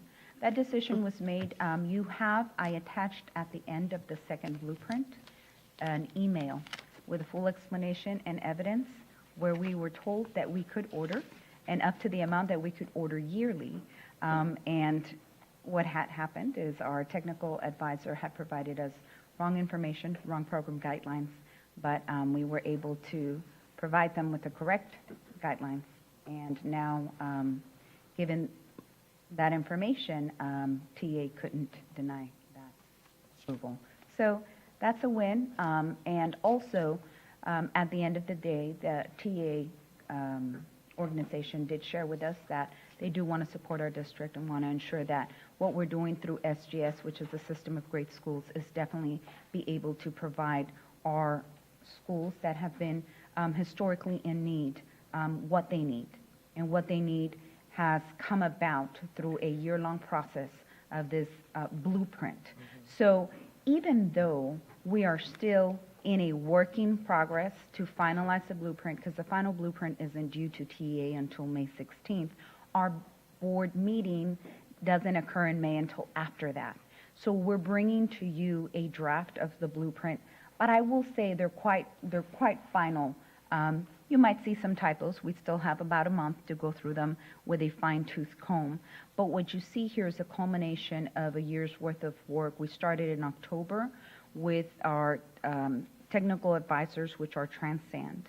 And they have been working directly with our principals from Park Village and from Metzger. And we were granted our NOGA award of $750,000 for each of these campuses. That is an award that should be spent within the next 3 years. Part of that redesign,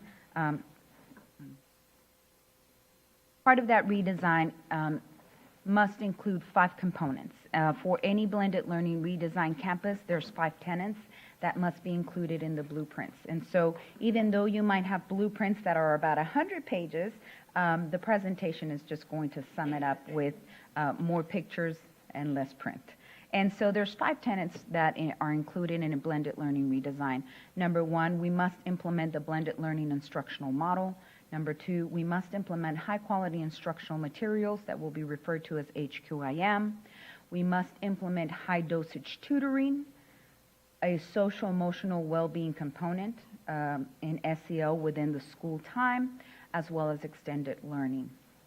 So if you are not familiar with the blended learning model, one of the main components is that it is an instructional model that blends technology, but it blends technology in such a way that it uses it as a tool to change the way that teachers engage with the students.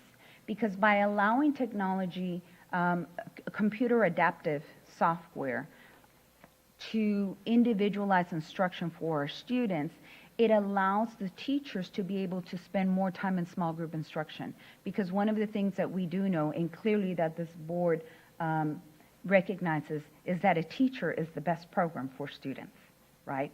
And so given that information, blended learning allows different stations or rotations. Sometimes one of our campuses identifies them as studios, so that while the students might be using technology 50% of the time, the other time is spent with our students interacting with each other, collaborating through a Genius Bar, in study lounges, but also independently through computer adaptive software that helps them close those gaps, as well as the small group instruction.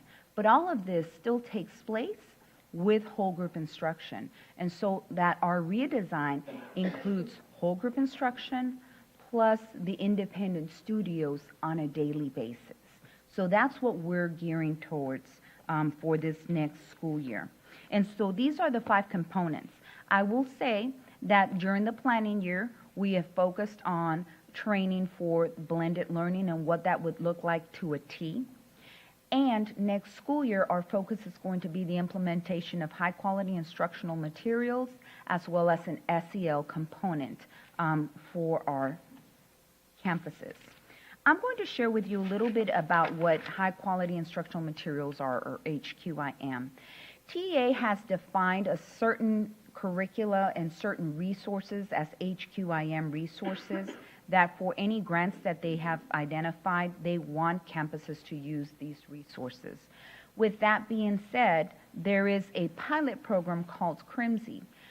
We also applied for that grant, and within that grant, CRIMSY is providing these two campuses with the material in print, including all teacher kits, teacher editions, any manipulatives for math, plus the addition of being able to access all of those resources. These are the resources that are going to be used next school year at Park Village. We are using Amplified Texas in reading, and we are required to also meet those minutes that TEA says we are required to meet. In addition, we are going to be implementing Eureka Math in grades K through 5, and at Metzger we're going to be using HMH into literature, which is actually what our school district is currently using, as well as Carnegie Learning for math. The great thing about CRIMSY and being part of this is that the supports that are provided to CRIMSY participants, which would be our teachers at both of these campuses who teach reading and math at Metzger, is that they will be offered a stipend as well for implementing these materials and providing feedback to TEA.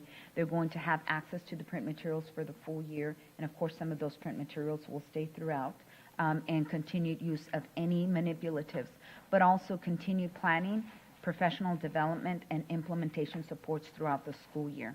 Another thing that came from this grant is that Park Village was able to add an additional coach, instructional coach. So Park Village currently has 2 instructional coaches, one that was provided for this grant, so that one will focus specifically on supporting teachers in the proper implementation and execution of blended learning in math, and one in reading, because of course those are the 2 focus areas of this grant. We just wanted to share with you a high-level calendar. Like we said, we started this work really in October. However, through that work, we started with technical assistance, but then we broke out into several working groups, and several of the working groups, some focus on communication, some focus on implementing blended learning, some focus on the SEL component and what that's going to look like when that is not just SEL as a separate component, but once that is a component of agency within the entire campus and what that would look like. And so we did begin some pilots in March. Specifically, we began piloting in Metzger with math curriculum in 7th grade and the small group instruction. Because we know that at secondary small group instruction, we want to work towards. We know it's best for our students, and that was the pilot that they're beginning so that we can implement it fully next year. We can work out some of the kinks.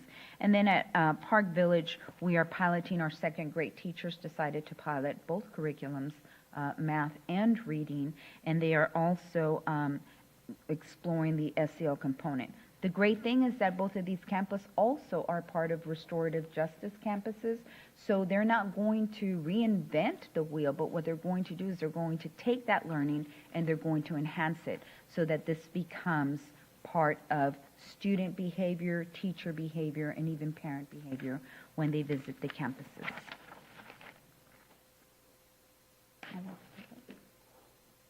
Good evening. Thank you for letting us come and explain the work. Get a little closer, Loretta. Thank you. Thank you. Thank you for letting us explain the work that we've done this year. As you can see on this graphic here, this is what the blended learning model looks like. We usually have started with the peer learning, the online learning, and the small group, and then we've slowly added in the independent learning.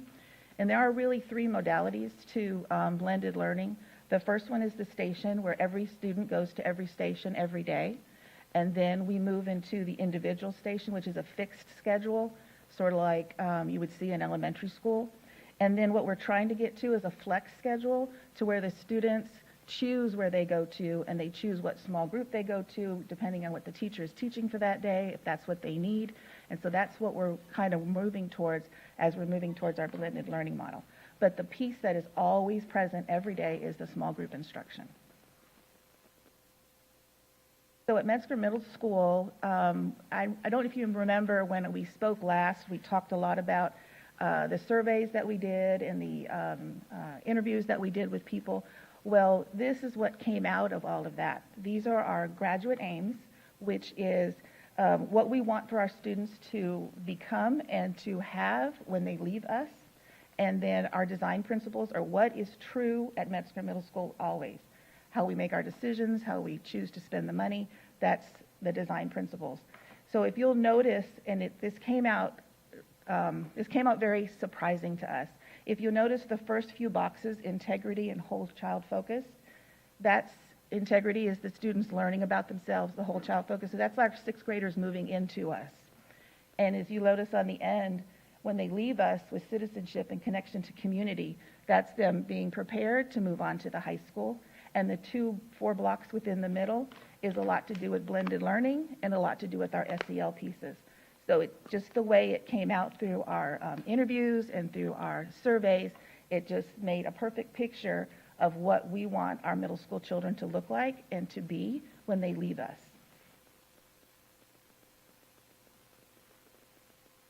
And this is a rendering of what we hope our classrooms to look like. The biggest piece here is if you'll see along the long table along the side, that's the cafe table where the kids will work on their Chromebooks. And you'll notice that in this rendering, we have 2 kidney tables because the peer learning is going to be a very big part of this. And so the teacher will have a kidney table, and then the student leader will also have a kidney table. And all of this furniture is movable. We can put groups of 2, we can put groups of 6, just whatever it is that they need when they're in their different studios.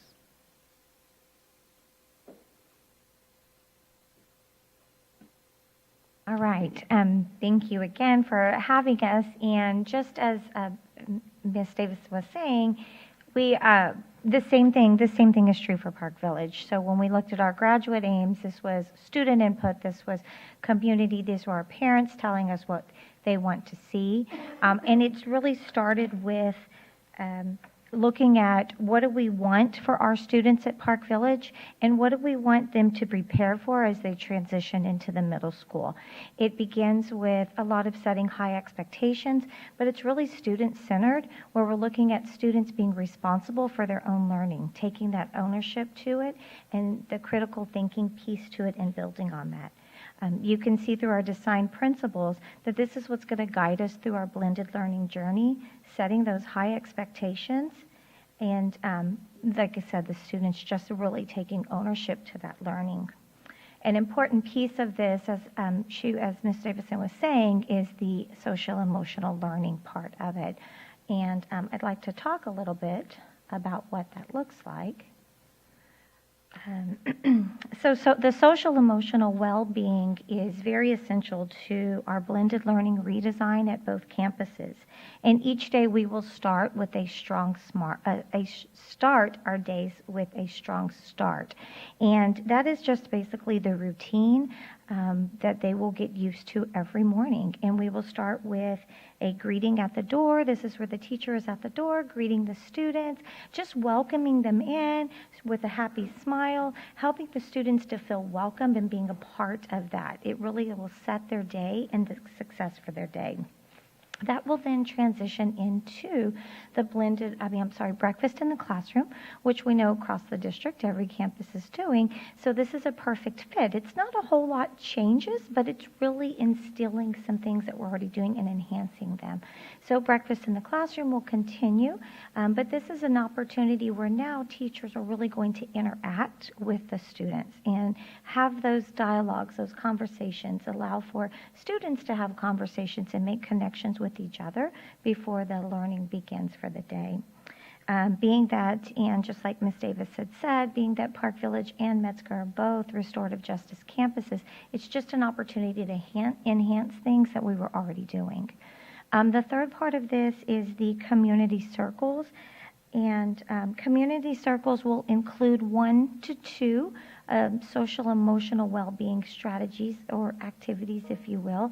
And as those become more routine, we will add to them. And some different things strategies such as well wishes is one of them. And it's a cute little poem, especially at elementary, where it's, I'm wishing you well. I wish myself well. I wish you well. I wish my friends well that aren't here today. And so it's making those connections to themselves and then those that are not there. Things like purposeful partnering, finding a partner, meeting up with that partner, and holding each other accountable to learning for that day.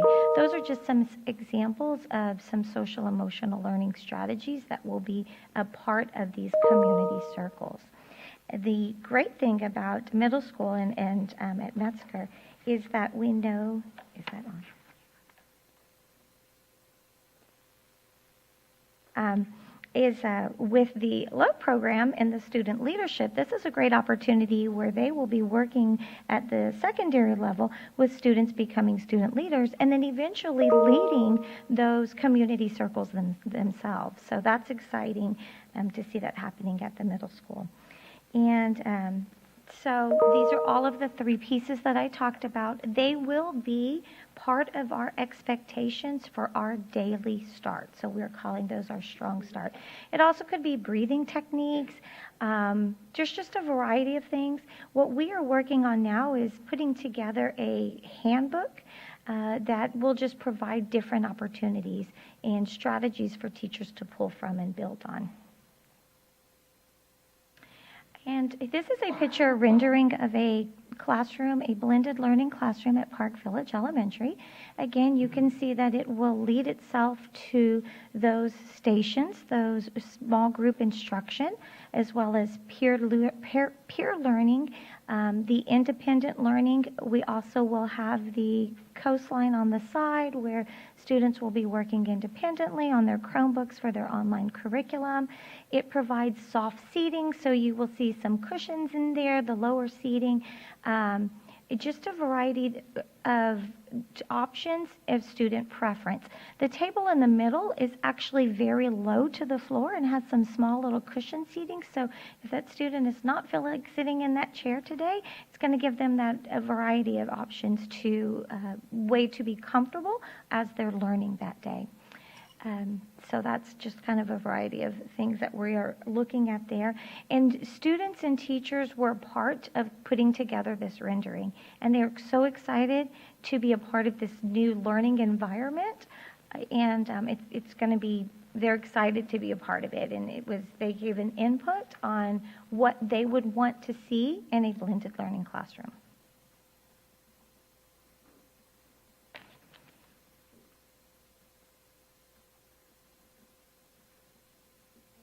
So the last slide that we wanted to share with you was the budgets, as we would need your blessing with these blueprints as required by TEA, as well as how we are using the budgets at each of the campuses. We are actually asking for a change from how we had originally laid out the budget for the capital outlay, which is our furniture. And please note, and you don't see them in the rendering, but part of what we're going to embed are the flat screen interactive panels in each of the 18 classrooms at Park Village and the 21 classrooms for reading and math at Metzger. So that will be coming out of capital outlay and supplies and materials. Payroll would include anything that would be for the component of extended learning time, such as tutoring, planning for teachers, substitute pay for when we conduct teacher planning, and professional and contracted services. Most of those are covered by CRIMSI, which is the company, TEA, which will be providing us our professional learning and print materials. So we were able to really stretch our dollars a little bit here. And keeping in mind that part of what we want to do is get us started, but it's going to be our responsibility as a district to be able to sustain it and make sure that it is something that we can sustain. So we don't intend to use up all of this money in 1 year. We, as you can see, capital outlay for furniture is only one small part of the redesign. Furniture is important, but what's most important is the actual instructional pedagogy. However, we do want our furniture, and we want our students and our parents to be proud of the campus that they're with, and we know that we eat with our eyes first, and so that is important. So we are coming to you sharing this blueprint and sharing this redesign and asking for your blessing so that we may submit it to TEA. We are certainly not going to read this to you, but if there's going to be one part that you read from the 100-page blueprints that you get, it's just the life of a day in the student life. And so we just decided to put that on the screen so that you won't have to sit through it in the blueprint. But we do want to thank you for all your support, and I want to specifically thank Denise Orozco, who is our specialist in innovation, who has been critical in helping and supporting our campus principals in this. Do you have any questions? I just have one question, Ms. Davis. Thank you so much, Ms. Davidson and Ms. Balderas. Is the difference in the payroll from Park Village and Metzger, the supplies and materials, and capital outlay because one is elementary and the other is middle school? Yes, there's more personnel at Metzger, so payroll will increase. The number of classrooms that we are fulfilling in Metzger cost a little more. Okay. There is a difference. You might see, well, it's probably not a big cost between Metzger and Park Village, but there's also a difference in the furniture that we're securing for K2 versus 3-5, right? So the furniture for little kids, believe it or not, is a little bit more expensive than what we're securing for 3 through 5th grade. And then as far as supplies and materials, as we were shifting some of the money for payroll, that's why we're changing from 250 to 300,000 in payroll. Thank for you, ma'am. Metzger. Yes, ma'am.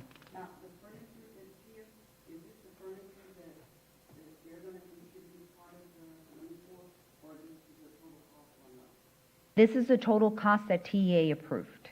So the furniture cannot exceed the $200,000 for Park Village and cannot exceed 210 for Metzger. So the rendering that you saw is a pretty, it's still in draft, but as far as which furniture company we're going to get it from, it will depend on who gives us the best price and who will guarantee that we will have it here on time. So we will take this to 3 different companies.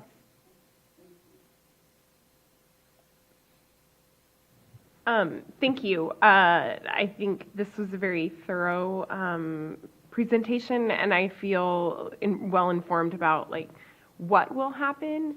I'm curious about like the why behind it. Like, what is the overall like vision for the problem you're trying to solve, or what this is going to accomplish for the kids at Park Village and Metzger? So there is a page called the Case for Change that I know these principals know by heart, and I'm going to let each one of them share their case for change. Okay, thanks. The case for change was the middle school child.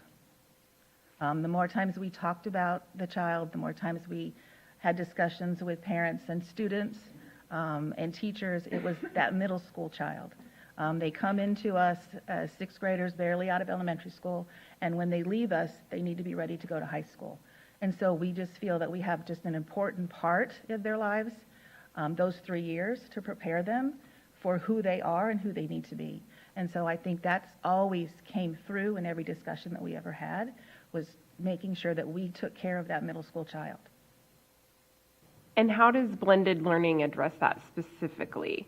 I think I get it, but I want to like make sure I'm drawing the right conclusions. Well, because we move through those stages of blended learning, which everybody does everything the same way, and then you'll have a different kind of a schedule, and to the point that, say a small group instruction the teacher has on the board, today I'm going to work on TEK 7.3 and 7.8. If you need help on those 2 TEKs, then you need to come to my studio. You need to come to my studio at this time. So it's all about them learning how they learn, them learning know what they need to know. And so we're going to move the kids through that. So by the time they leave us, they'll know, first of all, they're going to know what their TEKs are, and they're going to know which ones they don't know, which ones they need help with. So they're just not sitting in a classroom I already know this, I don't need to listen. So they're going to be able to say, okay, I really need help here, and this is where I need to go for my help. And the exact same thing for Park Village. So when we looked at starting out surveys, we really started with the students, and it is student-centered and student-focused. We asked our students, what do you want? What do you want to see? They needed to take ownership in their learning, and this was the answer to it. The blended learning allows them to have choices in their learning style, but it doesn't take away direct instruction. It doesn't take away what the teacher is instructing, but it also allows them the opportunity to work with a peer, to work independently, and get instruction in a variety of ways. So it's really meeting the child's whole needs and where they're at, and then they're able to take that. And it starts at the foundation so that we are getting them ready for middle school.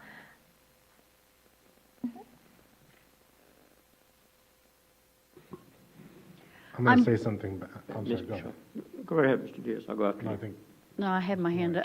You go ahead, Ms. Canoyer. I'm just very excited about this. This is the kind of thing that good teachers try to do already. But now it's going to be school-wide with supports built in instead of trying to do it on your own. I'm very excited to be able to come and peek in and see what's going on next year when this is fully implemented, because I know that when we speak with students, they'll be able to articulate exactly what it is they're learning, what their goals are, what they need to do to achieve those goals. And that's exactly what we want from all our students, is to be those self-directed learners who understand how they learn and can take action for themselves. So I commend you for doing this. I'm very excited about it, and I can't wait to see more.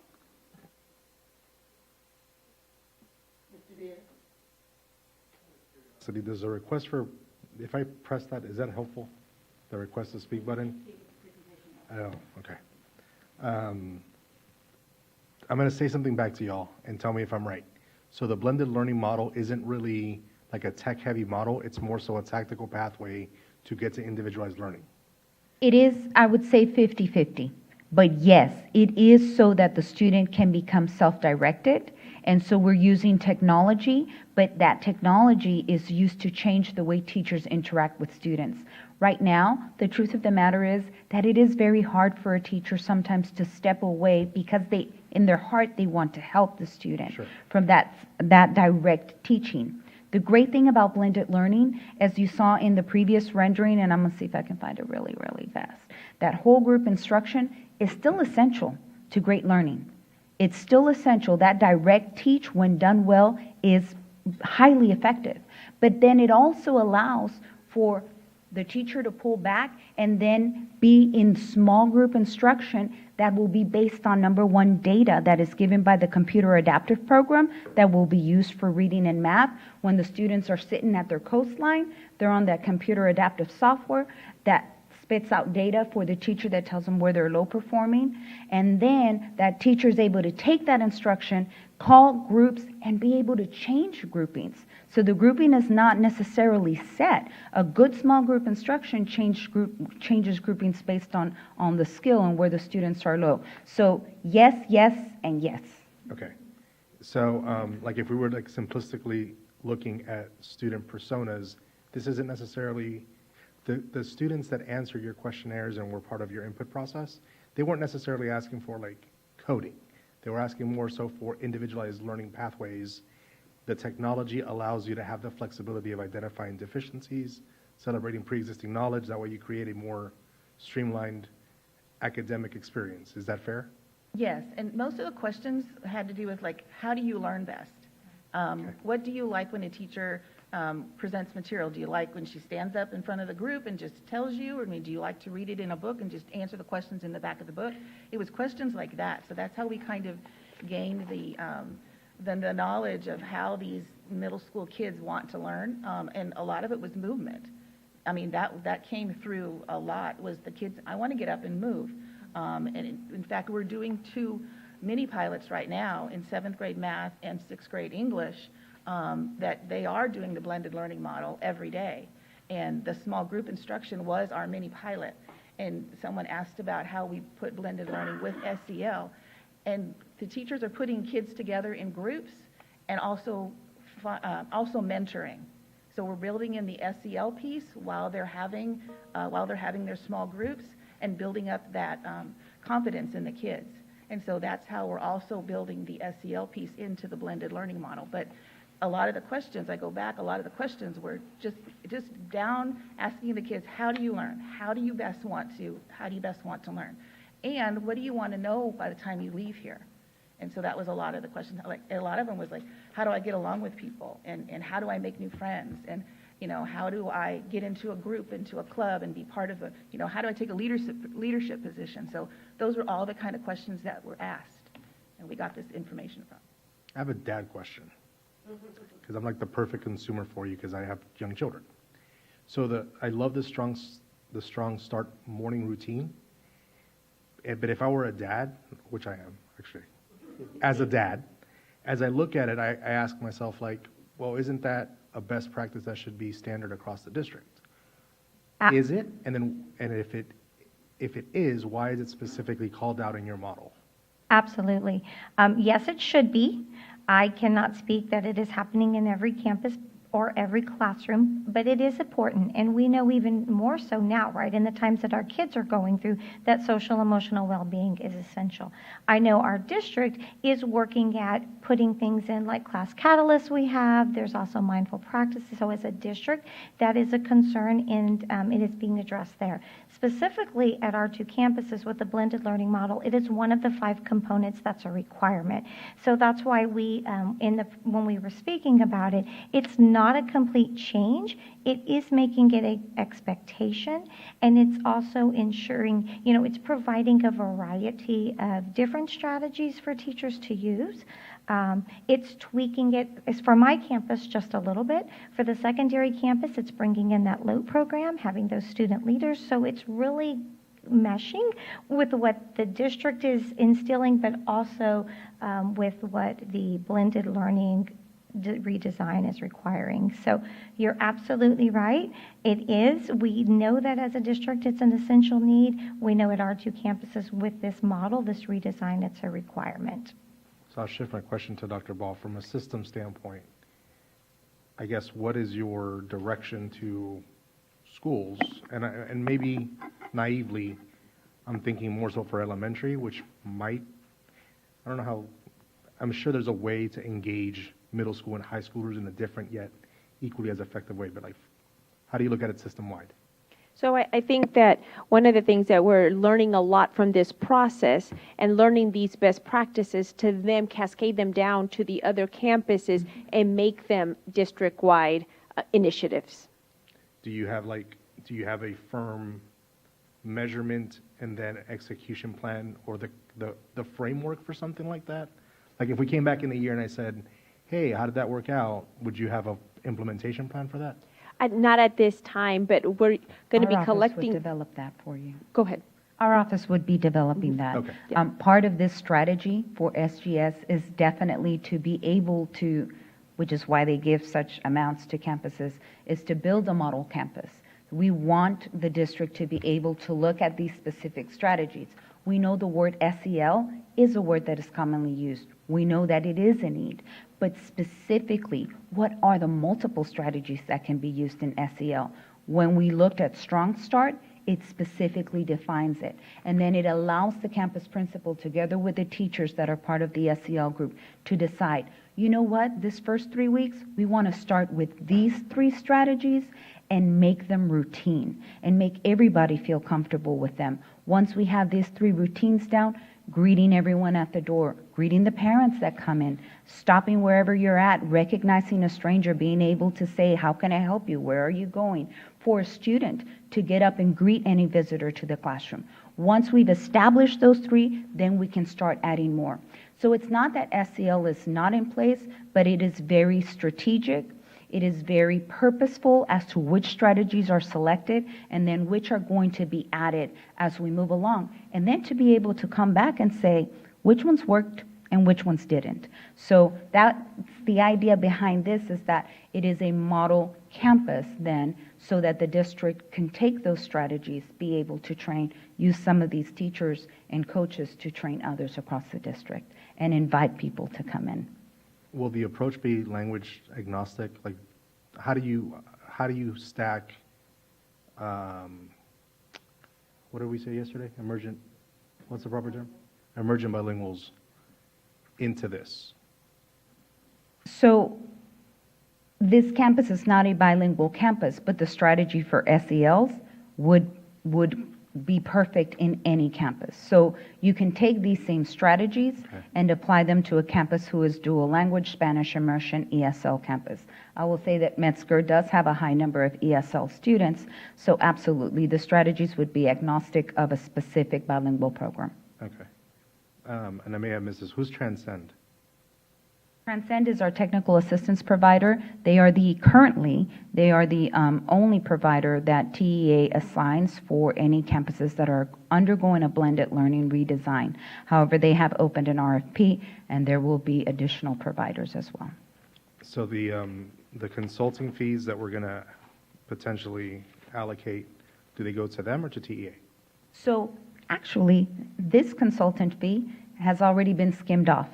So the $750,000 is for the campuses directly, and under the T class, we won't have to pay the consultant fee out of the $750,000. Under other grants, blended learning has one other different consultant, and they have to pay for the consultant out of the money that they've received. In this case, we don't have to pay for that consultant. It is, I guess you would say, in-kind services in addition to the $750,000. And maybe I'm reading this wrong. So on this one where it says 5,000, there's another. That could be any other consultant. For example, we were thinking about bringing in a Strong Start consultant to help us shape SEL a little bit better. Cool. The only reason why I bring it up is because I think in the past I've seen contracts for professional services that are way above 5,000. Yeah. Right. And if you all are only asking for 5,000, I would actually be curious why you don't actually ask for more when this would go directly to student performance and to support you all. So the answer to that is because we are receiving so many other in-kind services. We are receiving a technical assistance provider. Aside from the monetary award, we are receiving an executive advisor consultant. Aside from this, we are receiving CRIMSY, we are receiving print material and instructional coach. And so the advisors provide us all of those supports through contracted services outside of here. We can always come back to you for an amendment because it is hard to tell within this first year what changes would need to be made. But we do feel right now that we probably wouldn't need so much money in that area because we have secured them through other grants. Okay, that makes sense. Which is pretty cool. And then the last thing, I forgot what it was. Thank you. Mr. Macias. Yeah, I'm excited about this program. I think it has a lot of benefit. I guess my question would be, just for clarity, what would the student-teacher ratio be in this blended? Was that shared earlier? Will there be 2 instructors in elementary, 1 in middle? What does that look like? As far as the teacher ratio, we're still following the district ratio for that. Which would be? At elementary, it is 22, up until 24 to 1, and in 28 for middle school. That's a lot of, there's still a lot of kids. We got to do better than that. But I love the concept, and I do see this having applicability after school. I've been looking for an after-school initiative that would do this to support student enrichment and education. So I love that we're being innovative. I like this. Let me know on the payroll part of it. Are we hiring additional staff for that 240 at Park Village and 300,000 at Metzger? At Metzger, the payroll, the 300,000, we have allotted 2 additional teacher leaders, 1 for reading, 1 for math, and we just estimated at average teacher range. You said 2? Yes. 2 at Metzger.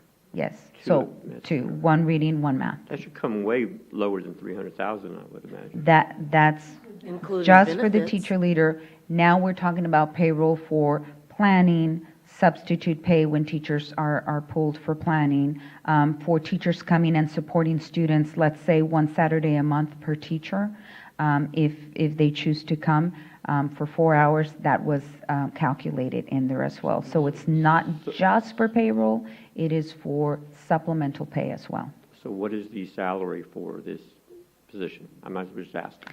We just averaged 70. I mean, it would depend on, of course, teacher experience and where they were, and that is including, of course, their benefits, because that would have to come out of this as well.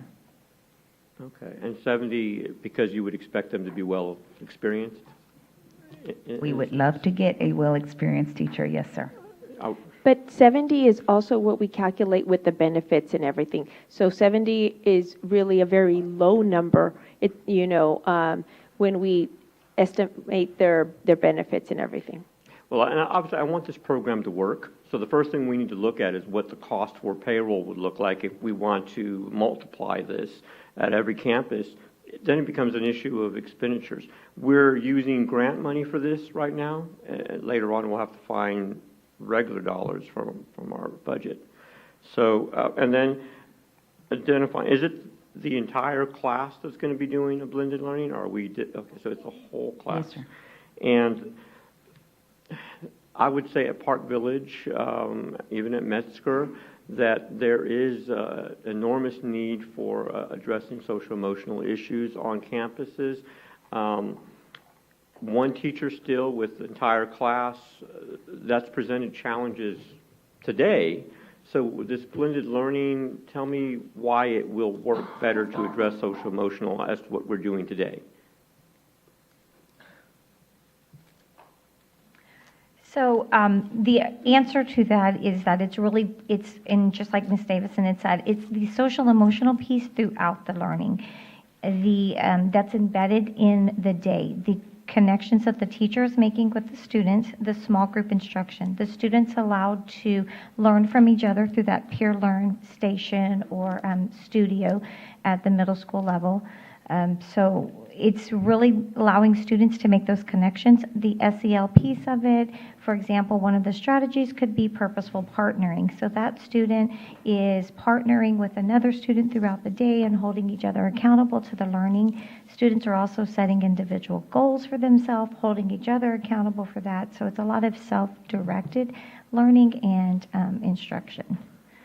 Thank you for that. I guess the thing that comes to my mind is, as what my colleague Mr. Diaz had mentioned, this is great, but why are we not doing that now? I would expect that we would be doing something in terms of social emotional for the majority of the classes that are not following this blended learning model. So perhaps that's something, Dr. Ball, that obviously needs to be incorporated to give more support to our teachers, because that's still an issue. You asked the last survey we did in classroom management is the number one area where their teachers need support. So I would love to see how this ends up working, because they still need support in classroom management. The one thing that we definitely do commit to as part of this grant is to be able to start pioneering certain practices within SEL that we could then be able to become trainer of trainers for other members within our district. That is definitely the goal for any of the main pieces that we're doing here, including blended learning and social emotional. Well, thank you. Again, I think this is a wonderful opportunity. I'm really interested to see how this goes. Thank you. Thanks for all your hard work. I have just a comment. Thank you guys so much for this presentation. I'm really excited to see this program about to be rolled out and see the variety of instruction and tools that's going to be able to help a variety of learners, because everyone learns differently. And so I'm happy to see that there's going to be a variety of instruction inside the classroom. So this is exciting, and I can't wait to see how this is implemented and the effects. So thank you guys.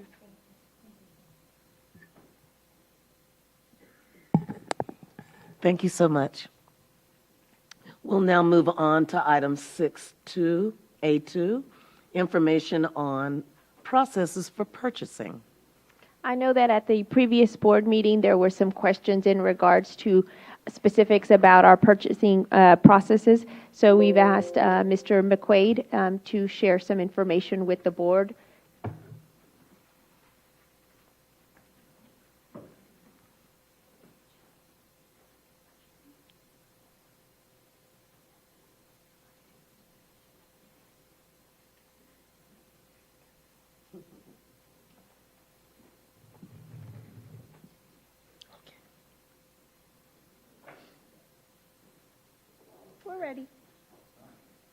Good evening, everyone.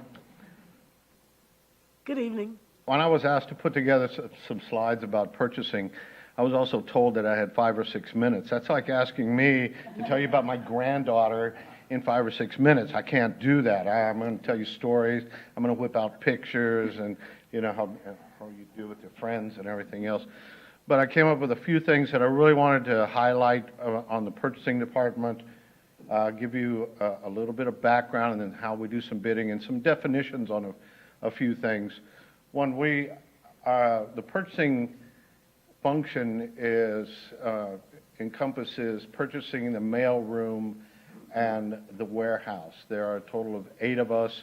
I have the honor of working with 7 dedicated, amazing people that help keep this district moving every day. Some of our annual numbers are purchase orders. If you look back to 2019 and to 2020, we did over 10,000 purchase orders in a fiscal year. Those numbers dropped during the 2021. We feel like that is due to COVID. That slowed things down quite a bit. Our numbers have stayed down, but we attribute that to the new frontline system that we were using and our ability to combine some purchase orders together into what's called a blanket order, where you can take a purchase order, like let's say, for example, H-E-B. I'm going to go shopping at H-E-B this week, but I need to go shopping again next week for items for a culinary class.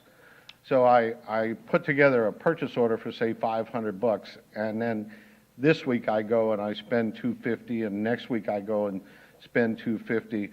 So I don't have to keep going through the whole process of purchase order, the requisition and issuing a purchase order and getting all the approvals again and again, and it just helps expedite the process.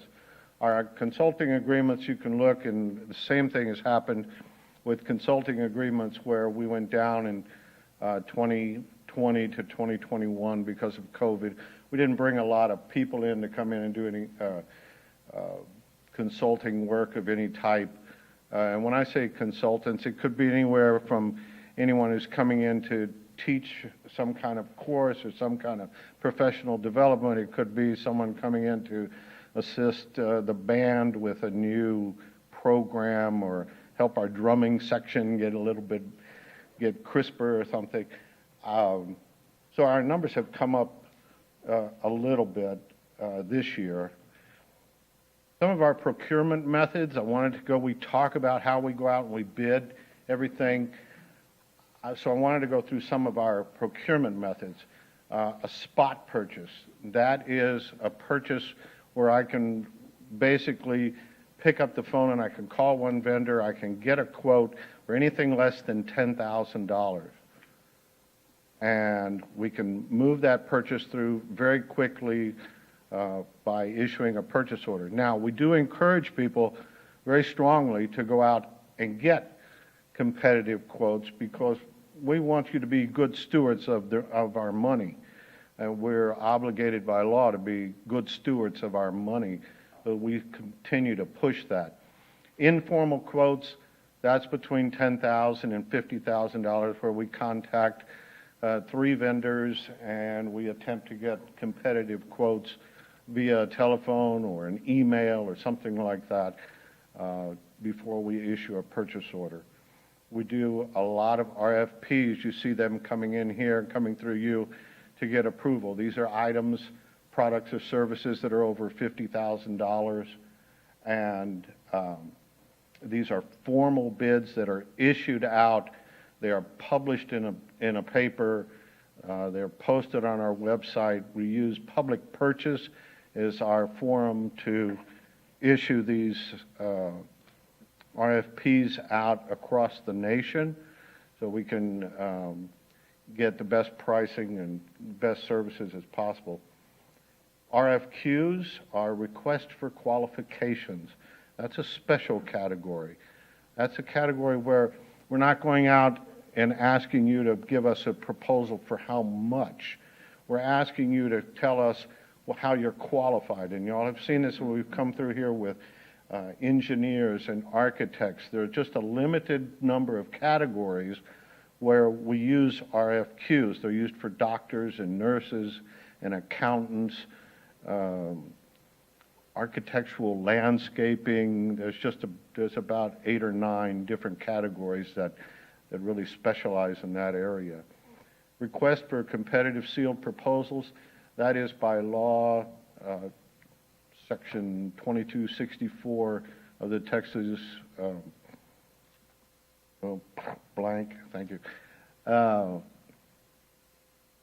Texas Code, that we have to bid all our construction work out. It's called public works under the law, but it's our construction. That's how we have to put our bids out in that format.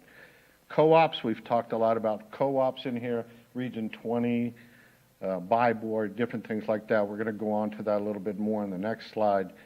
And then lastly, the sole source. That's where you have an item, a product or a service that is only available through one known source. Any questions? Wait till the end.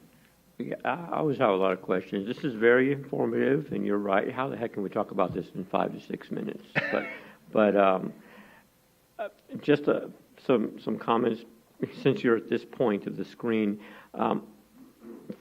For my colleagues, I did meet with Region 20 regarding their co-ops, and the feedback that I received is it's not always the lowest bid. You probably could, if you go out individually, you probably could find a lower bid. So I just wanted that to be sort of understood. Region 20 doesn't mean, or the co-op doesn't mean we're going to get the lowest one. Correct. It's just within that framework that they partner with a vendor, and that's it.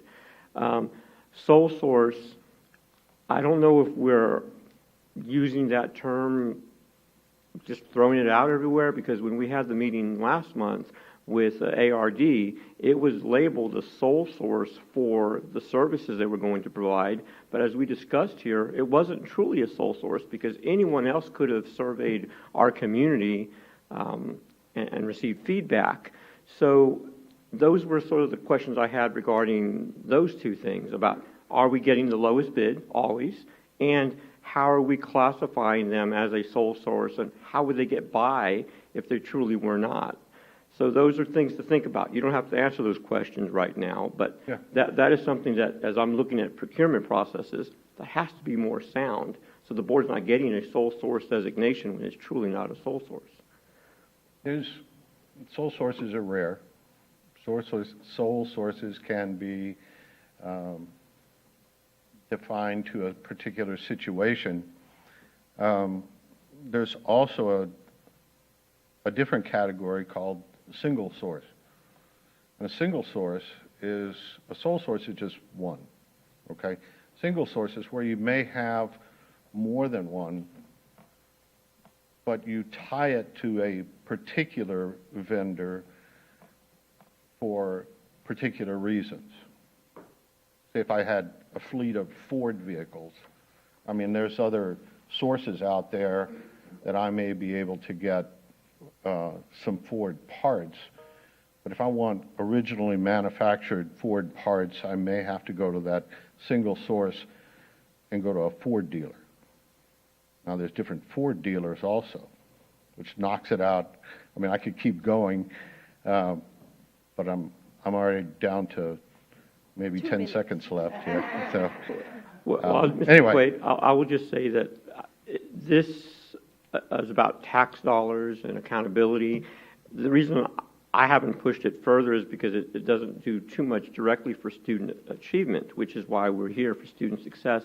But I do think it's time, and I'm glad, Dr. Ball, that you recognize that we do look at strengthening our procurement processes collectively, and I'm confident we can do that. But last month's meeting just really shed a lot of light on some of the questions that we had regarding the process. So I'm excited about being able to address those things. I just think it's time that we do and get a better method going. We're going to get to that. All right, let's talk about cooperatives, because we do talk about them a lot in here. This is a purchasing arrangement where you have multiple businesses combine their buying requirement. and to our benefit, and come out with a single contract. This is all to our benefit. These co-ops like the Buy Board, here, I'm going to put up a list of them. These are some of the co-ops that we use. They go out and they issue RFPs. They go out and they issue requests for quotations. They issue all of this out to vendors. They do our competitive bidding for us. They put together contracts for us that we can ride these contracts. These are all contracts that are favorable to school districts and state agencies to use. And we use this. Back in 2001 or something, Texas restricted using a co-op. It had to be a Texas-based co-op. And I think around 2002, 2003, it changed where they said you can use national co-ops, which opened us up to Sourcewell and U.S. Communities, which is now Omnia Partners, and gave us greater buying strength. It gave us national buying strength instead of strength just from the state of Texas. So, are these always the lowest bid? No. That's why when we do larger purchases, and even some of the mid-range purchases, we may go to a co-op and look at a co-op, but we're also going to go to non-co-op vendors, and we're going to look at them too and see what they have to offer. We may go to a different co-op and solicit bids there.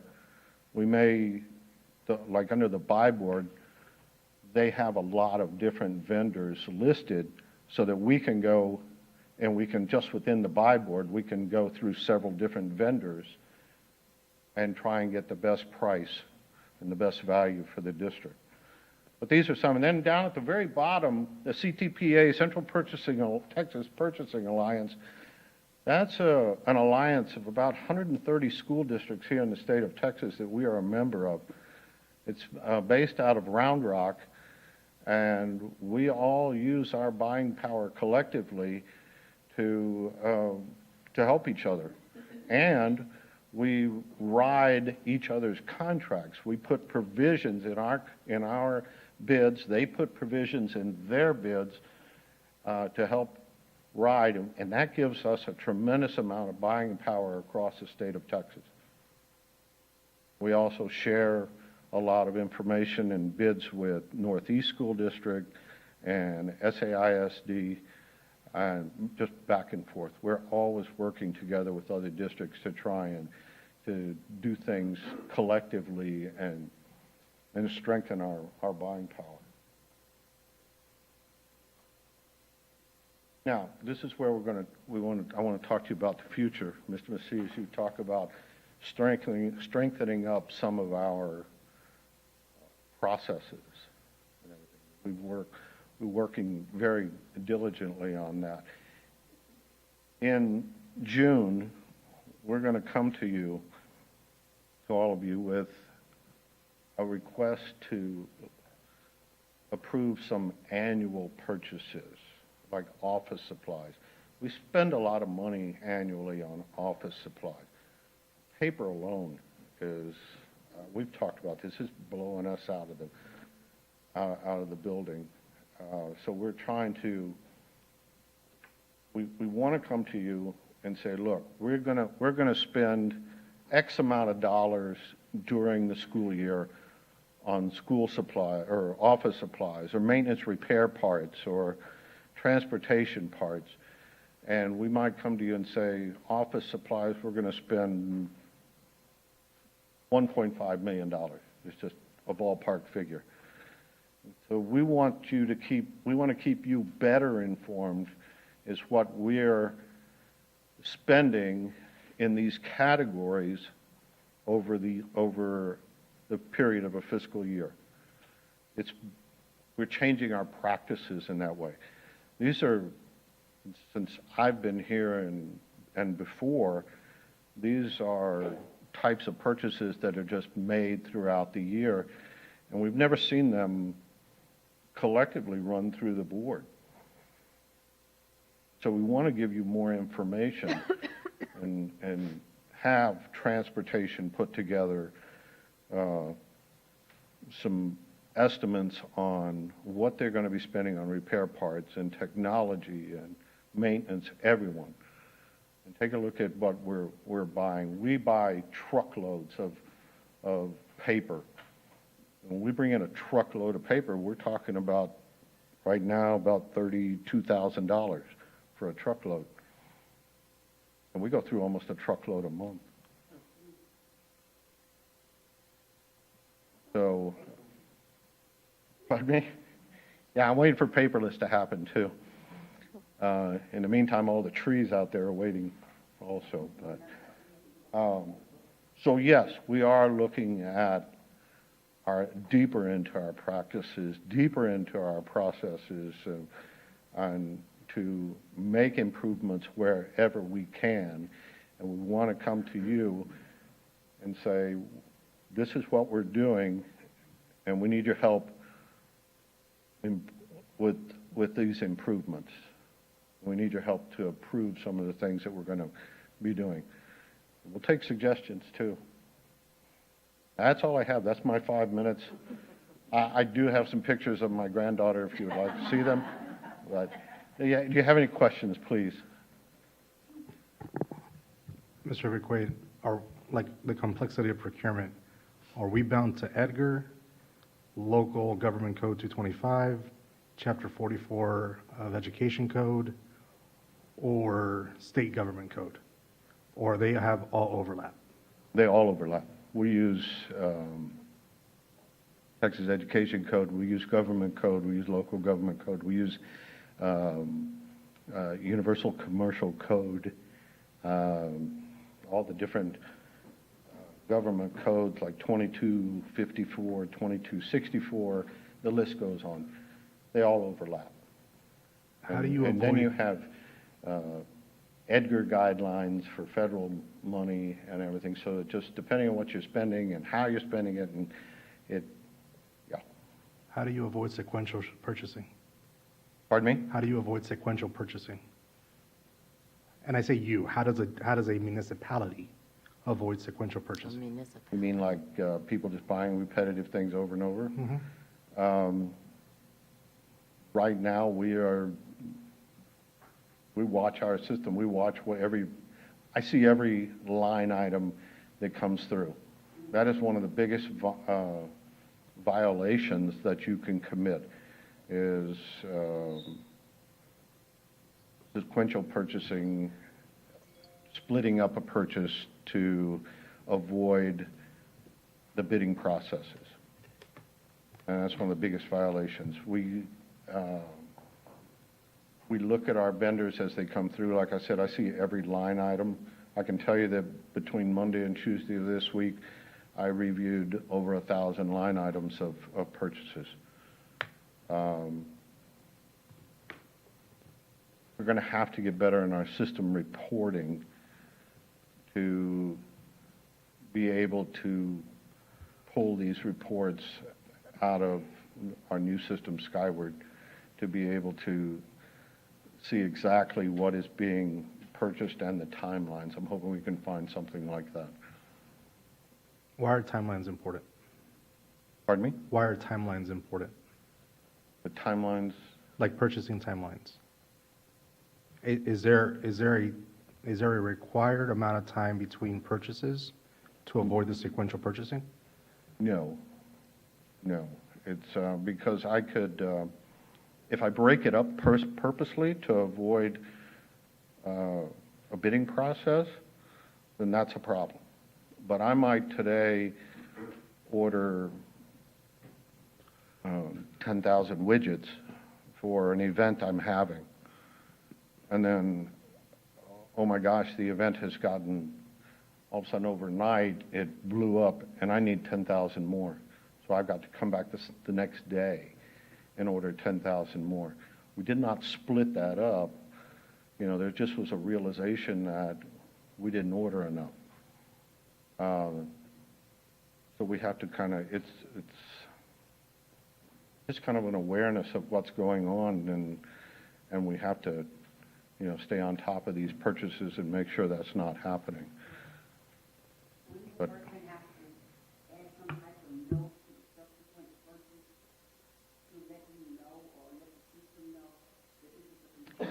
Yes, yes, ma'am. Yes, ma'am. They put in justifications. We have them attach justifications as to why they might be buying additional product because it may take them over a certain bid limit and appear that that they've bypassed the bidding process.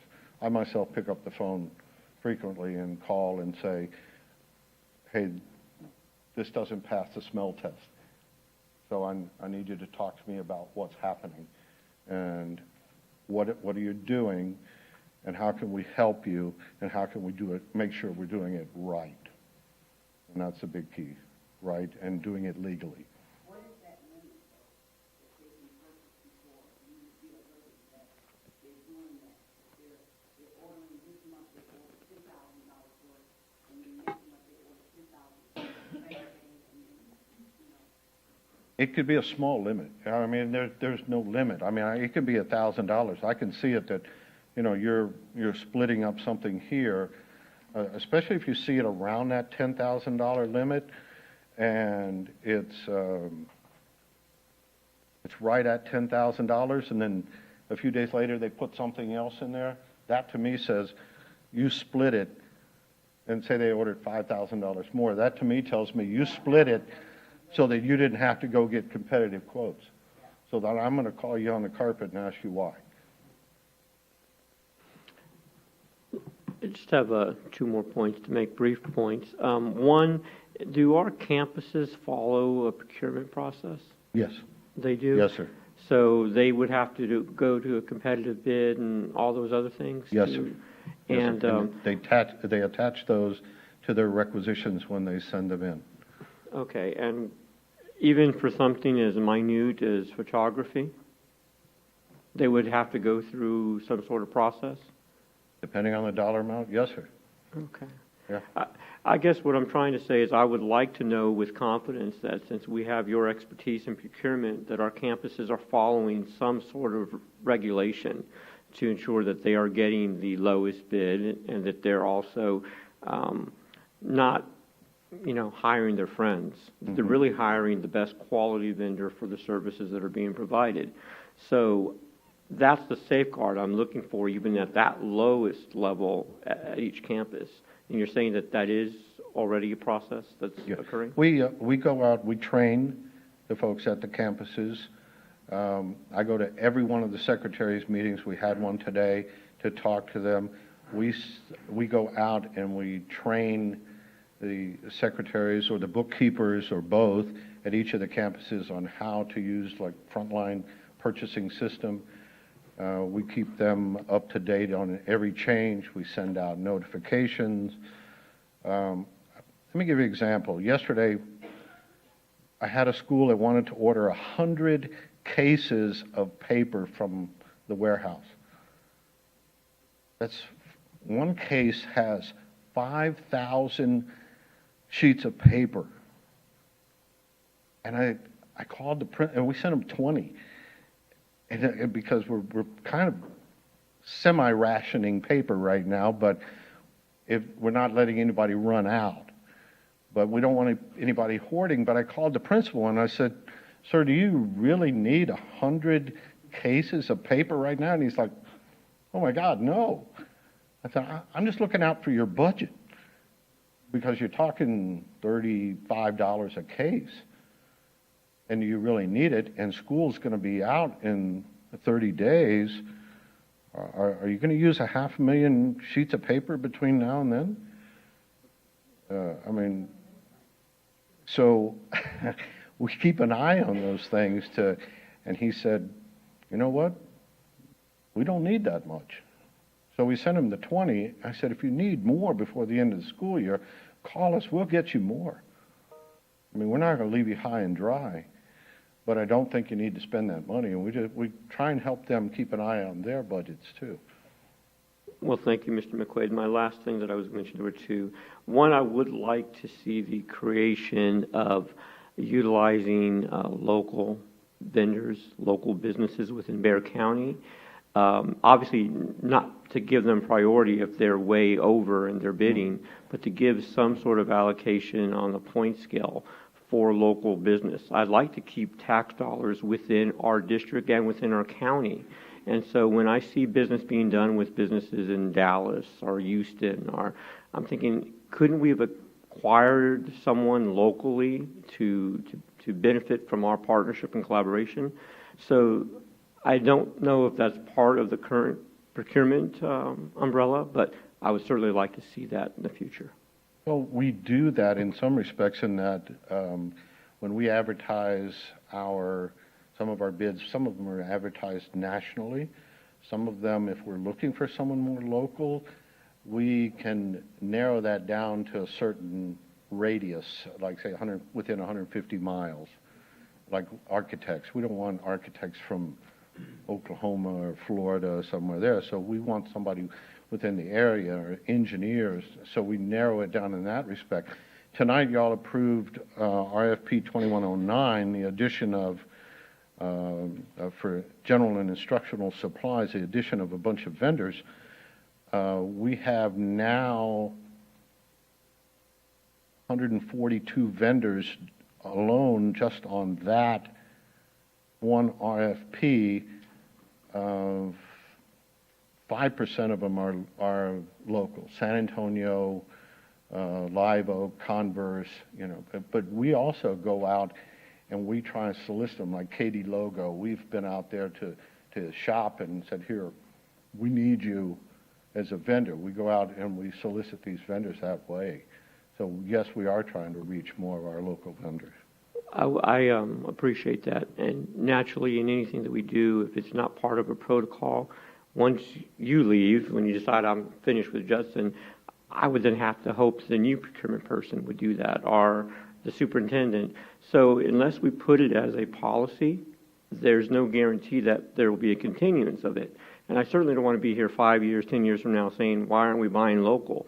So that's why I would like to structure something in either local policy that would say priority would be to local vendors. And this came up last month as well with the ARD, when I asked the question, why aren't we asking a vendor who's here, who knows our community, to do this survey? We're actually somebody from Dallas. They don't know our community as intimately as someone here would that could do that work. So I think there's rationale, and again, I don't know the answer exactly, but I'm expressing my desire to see local utility of vendors and some way of giving some preference, but not, and if they're too expensive, no, but building it. And I know the city of San Antonio has, hiring minority vendors, for example. Yeah, and so did Alamo colleges. There was a preference between minority-owned women businesses and so forth to give preference to inclusion, but they also did a fair job of keeping dollars local. I'd like us to really exercise that. When we put that RFP out for the survey, we limited it to a 100-mile radius to get more local. So we are very conscious of that too, sir. Well, thank you, Mr. McQuaid. Anything else? My 37 minutes is up. Thank you. I just want to say thank you, Mr. McQuaid. I know that you and your department are doing everything you can to make sure that we are getting the best bang for our buck, so to speak. Yes, we also know that lowest bidder is not always best bidder. And so sometimes we have to take into account other things, and I appreciate the fact that you all look out for us. Thank you. Thank you very much, ma'am. Thank you, Mr. McQuaid. Have a good evening. You do the same, sir. What's left? Discussion item 6.3, child nutrition. Dr. Ball? Yes, as we've been providing different department updates, now we're going to provide one from Child Nutrition, and our executive director, Ms. Concha, will share some information about child nutrition and what all the meals that they feed for our students.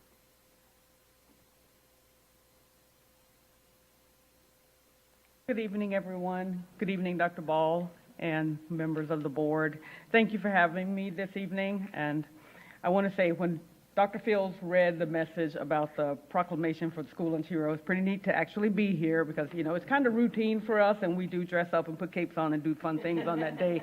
But to be here and hear his words, because we've had the past 3 weeks have been really rough with just some of the things that we've had going on and hearing about our program. So to hear Dr. Fields read those words and talk about what we do, I thought, I don't know who wrote it, but that is a really good assessment and really true of what our department is like. And just with these slides, I want to give you a little bit more information and answer any questions that you all might have from something that you may have heard or seen, and just help to get to know our program better.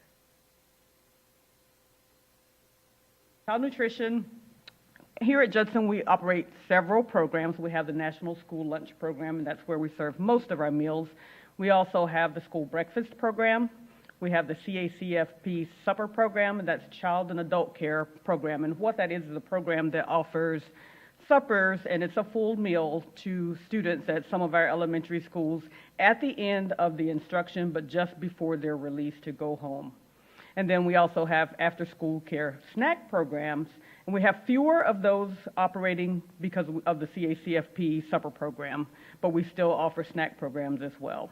And we do have Park Village is our only school in the district that was invited to participate in FFVP, the Fresh Fruit and Vegetable Program. And Ms. Balderas is here. And at that campus, it's pretty neat because TDA or USDA has funded over $30,000 so that those kids get to try minimally processed fruits and vegetables every week. And, you know, to use up the money, we've ramped it up to where they're getting it 4 times a week. And if you look at the picture up top with the little girl there, you see on there heirloom tomatoes, and that was on the first day that they had that program, and the kids had the information on the sheet, so the teacher read it to them, talked to them about it, and then they tried the food, and they have had everything from kumquats, and I'm a foodie, I know all kinds of foods, but when they had calamondins, I had to look it up. I'm like, I don't even know what that is. It's a type of citrus fruit. And Miss Balderas just told me last week that she tried out the blood oranges and was inspired to go to H-E-B, buy blood oranges, and take home to her family. And that program is really neat because that's what happens with the kids as well. They try something they've never heard of, like dragon fruit. And I mean, they get some pretty exotic. They get more than I get. And they try these, and they get to take it home. And, of course, they're learning about it. So it's a pretty neat program. I wish that more campuses were invited, but at least we have one.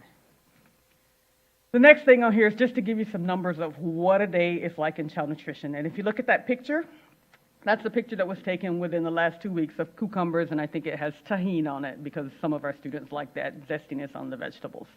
We serve over 17,000 lunches per day.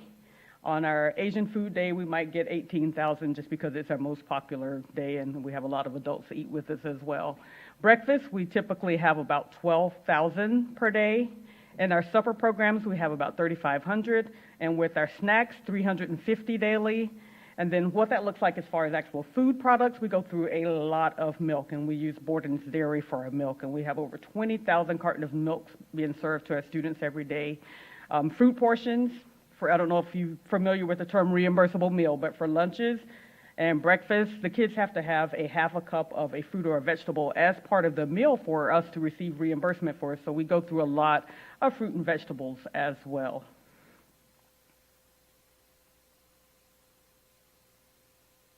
Okay. Sorry about that. I get up really early. All right. So who is child nutrition? Child nutrition is everybody. In Judson, we have a lot of dedicated people that some of them are homegrown, a lot of them actually from the district, and they're, like I said, former students, their parents, their grandparents, and other members of the community, and we have people that commute in as well to be part of child nutrition. We have over 200 staff members. All of our food workers that work in the kitchens, they're all certified food handlers or certified food managers where they have a little bit more safety training.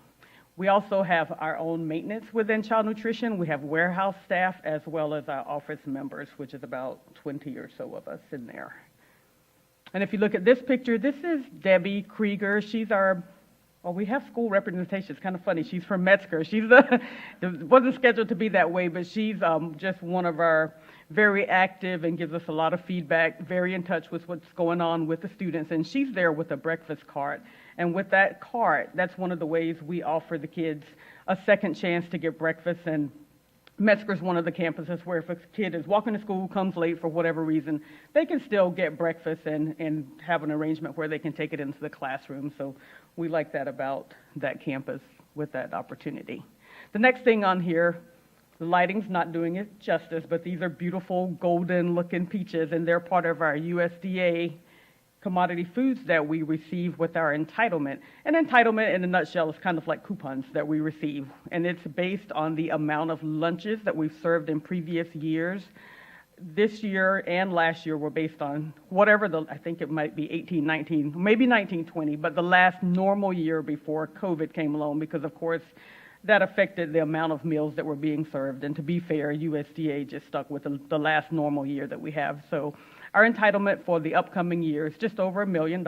And in January, we decide how we're going to divide that money up. So we process some of it, and that means basically investing some of our coupons in whole products like flour or chickens, and we're going to turn it into pizza or chicken nuggets or chicken drumsticks. And then the other part we will put into USDA foods, which is like our canned peaches, our staple fruits and vegetables like green beans, frozen, and the different things like that. DOD, the FFVP, that's a program that we can use as a different pot of money, and that's produced from DOD, and they have a vendor that supplies it. And currently this year it's Brothers. The amount that we got is determined by TDA. This current year, right now, we received about $124,000. Next year, it's only going to be $21,000, and I'm not really sure why, but opportunities do come up, and they allow us to request more funds if another district in Texas might not have used all of theirs. So we were able this year, just last month, to get an extra $6,000. And what we've been doing with that money, because we're getting down to the end of it, is using it to buy fresh strawberries because they're in season, they look really good, and they taste good, and our kids are really enjoying those. So we'll keep getting fresh strawberries until that runs out, and our goal, of course, is to use all of our coupons and discounts before the end of the school year. Our meal sales, I mentioned, come from federal reimbursements, and they cover a substantial amount of our program cost. Child nutrition programs are self-sufficient, meaning we have to sell meals so that we get reimbursement to operate and not have to take money from the general fund. The next thing on here is what we call the meal pattern, and this drives what we serve to the kids. A lot of times we do get questions about why we serve certain combinations of food or the portion sizes. And our meal patterns, they're broken into grade groups, K through 5, 6 through 8, and 9 through 12, and there is overlap in our lunch meal pattern as well as our breakfast meal pattern. And I don't have the breakfast meal pattern up here, but it's very similar. In lunch, we have 5 components, which are meat alternates, vegetables, fruits, and the grains, and of course, milk. Oh, I said milk. At breakfast, there's 3 components. They're grain, milk, and fruit. So it's a little bit different. But these meal patterns are based on the dietary guidelines for Americans, which come out every 5 years, and it's set by the Institute of Medicine. We in Judson have a 4-week menu cycle, as do most districts in the nation. That just tends to work with inventory and offering the students enough variety. Some of the things we take into consideration when we make our menus is not just those grade groups and the different types of vegetables and the amounts of these things that we have to serve. We take into account the amounts of sodium, saturated fat. We have to look at those as well to make sure we're staying within those ranges that are set forth by USDA. The next thing on here, this is from NutriSlice, and it has our menu online, and sometimes what we're serving doesn't match this. Just like right now, Land O'Lakes cheese has a shortage, so this week when our orders were put in by our managers in the cafeteria, Labatt, our vendor, says, hey, you know, we're not going to have cheese, so we look for another meat alternate because that's what cheese falls into that category. So we're looking for nut butters, just different things, and this week it is truly hard to find that. So we have to be resourceful and use what we have, and in this case, it's our commodity cheese that we have from USDA. We have probably 400 or so cases, and what we've done is we take it and we cut it and we package it ourselves, and that's what we're going to serve in place of the cheese that we're unable to buy. The next thing on here is about our challenges. The biggest challenge that we have had since COVID came about and we've gotten pretty steady with our labor, is the continuation of supply chain disruptions. And they vary from week to week, just like when you shop in the supermarket or for whatever you're looking for. It's the same for us, and it varies. We have a purchaser or a buyer in our department, and she's in constant contact with our vendors, and so am I, just to make sure that we can get enough product and supplies, goods, foods, so that the children don't really see the disruptions, but it may be something different on the menu is what you would notice. The cost of foods and goods have greatly increased just because of inflation, and that's affecting us as well. So that's one of the challenges. We're trying to be good stewards of the money that we do have and make it through the end of the year with what we've had budgeted and go forward. Product shortages, substitutions, again, that's a regular occurrence, and we just make it with what we have available. And our vendors are just like us and like everybody else. They have shortages with drivers, transportation, just like we experience. Our bread company, Kurz, the last month, had their catalytic converter stole from their truck. So we didn't get shipments because they physically couldn't get it to us. So again, in their case, they're a grain item for us, so we look for another resource or something to fill in for that's suitable and appropriate. Now this picture, I don't like this picture, and you probably don't like this picture either. I call it the cheese sandwich, kind of heard around the world, and I want to talk about it because a picture can be misleading, or it's just a picture, so I would like to talk about it and talk about what we do when we have concerns and complaints, because in the past few weeks or so we have gotten more than we normally do by far. So, and they can come by way of email, phone call, staff, direct chat. Dr. Ball may tell me about them, or a campus member just working may hear something from a student. So what we do when that happens is we investigate. I physically go to the campus, or Mr. Linscomb may go to the campus, or a supervisor. When something is wrong, we train. We talk to the staff and make sure that we train throughout the department, because if something happens at one site, it could certainly happen at another. Sometimes it's a problem with a product, and what we do is talk with our vendor, and like Mr. McQuaid was saying, we use the co-op Texas 20, and we inform them as well, and that's how we handle those types of items. And when we have issues with parents or concerns from them, we follow up, call them, and reassure them, and let them know what we're doing for a issue that they might have. And we also get commendations as well. That's another seed that we have in there. We have a lot of people that give us positive feedback and like what we're having. And as for this picture is unfortunate because it's a picture of a cheese sandwich that was served at lunch at Woodlake Hills Middle School. So of course, when that was presented to me, I said, first I'm like, well, what's in that second bag that says chicken? I thought, and I didn't even know what was wrong with it. So I looked at it closely, and of course others did, and we determined that is the cheese sandwich. That's the same sandwich. So looking at that, because of what I investigated and found out, I called and talked to Katie, the manager at Woodlake Hills, and asked her, tell me about the sandwich. She said, well, Miss Bev, we don't put our sandwiches in bags. And I said, okay, well, there's a picture of a cheese sandwich in a bag. And she said, yes, it's a chicken bag. And she assured me they don't, and they really don't. They don't bag their cheese sandwiches. And she told me the process for how they do them and serve them.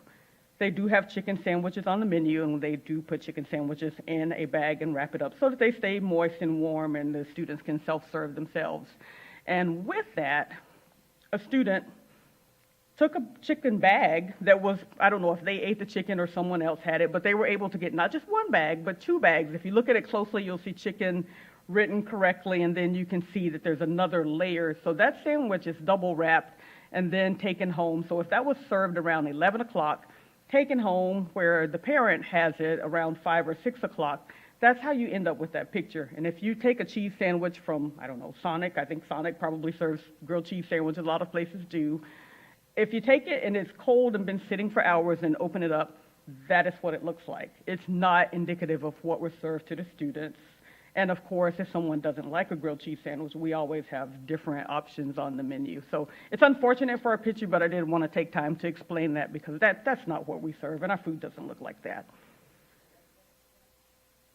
I know, that's why I call it the sandwich heard around the world. I don't know what else to describe it. And for our staff, it's upsetting because, like what was read in the proclamation, they work very hard, and they know, first of all, they know better than to do something that you almost have to go out of your way to make something terrible like that, and that is not what they're doing. But they take their work very seriously, and they're very proud of the work that they do. And what happens, what bothers me about it or concerns me, is that when the food is shamed for an invalid reason, the kids that need these meals don't eat because, hey, you might want it, but it's being shamed just like, like it's a different kind of lunch shaming, and you have kids that don't eat. So we work really hard to combat this and make sure we clear up misconceptions so that it stops. And when we're doing, it's a hard battle, but that's what we do. Every day we're taking pictures, we're going out and doing what we can to make sure that our food does look good, and just trying to discourage the negative talk and try to put more spotlight on the positive things that we do, because we do a lot of them every single day. So any questions about that? I know that you all, as the school board, you probably, I'm sure you hear from the community because it's a big deal, and they're concerned. And if you have any questions or want me to continue. I asked Dr. Ball to put some conversation on this, and in part, yes, because there had been parents as well as students expressing concern. And oddly enough, again, my daughter being a Judson graduate said, lunch has been horrible since I was in school. And then she wasn't trying to be offensive, but it just wasn't appealing to her. Yes. So historically, it looks like we have opportunity in lunch to do something better. Apparently, if we have complaints, there's a quality issue. And I think from nutrition, from the mandates by the government, we're meeting those mandates. But is it time to consider exceeding those mandates? And if we can exceed them, would that create a better menu? And that's partly why I wanted to talk about it as well, because if we're looking for things to differentiate our district, having good quality meals could be a differentiator, for attracting students to come here. We always talk about our child nutrition budget having capacity in our budget in child nutrition. So which means we should naturally be able to look at putting money into lunches. I will say the complaints come from high school and middle school. It's very rare that I hear anything from elementary, and that's even from parents. I mean, no one complains about elementary, so that there must be something there. I don't know. I appreciate your clarity on this picture, because as you said, this was one, but there's another one of a moldy burrito. Burrito.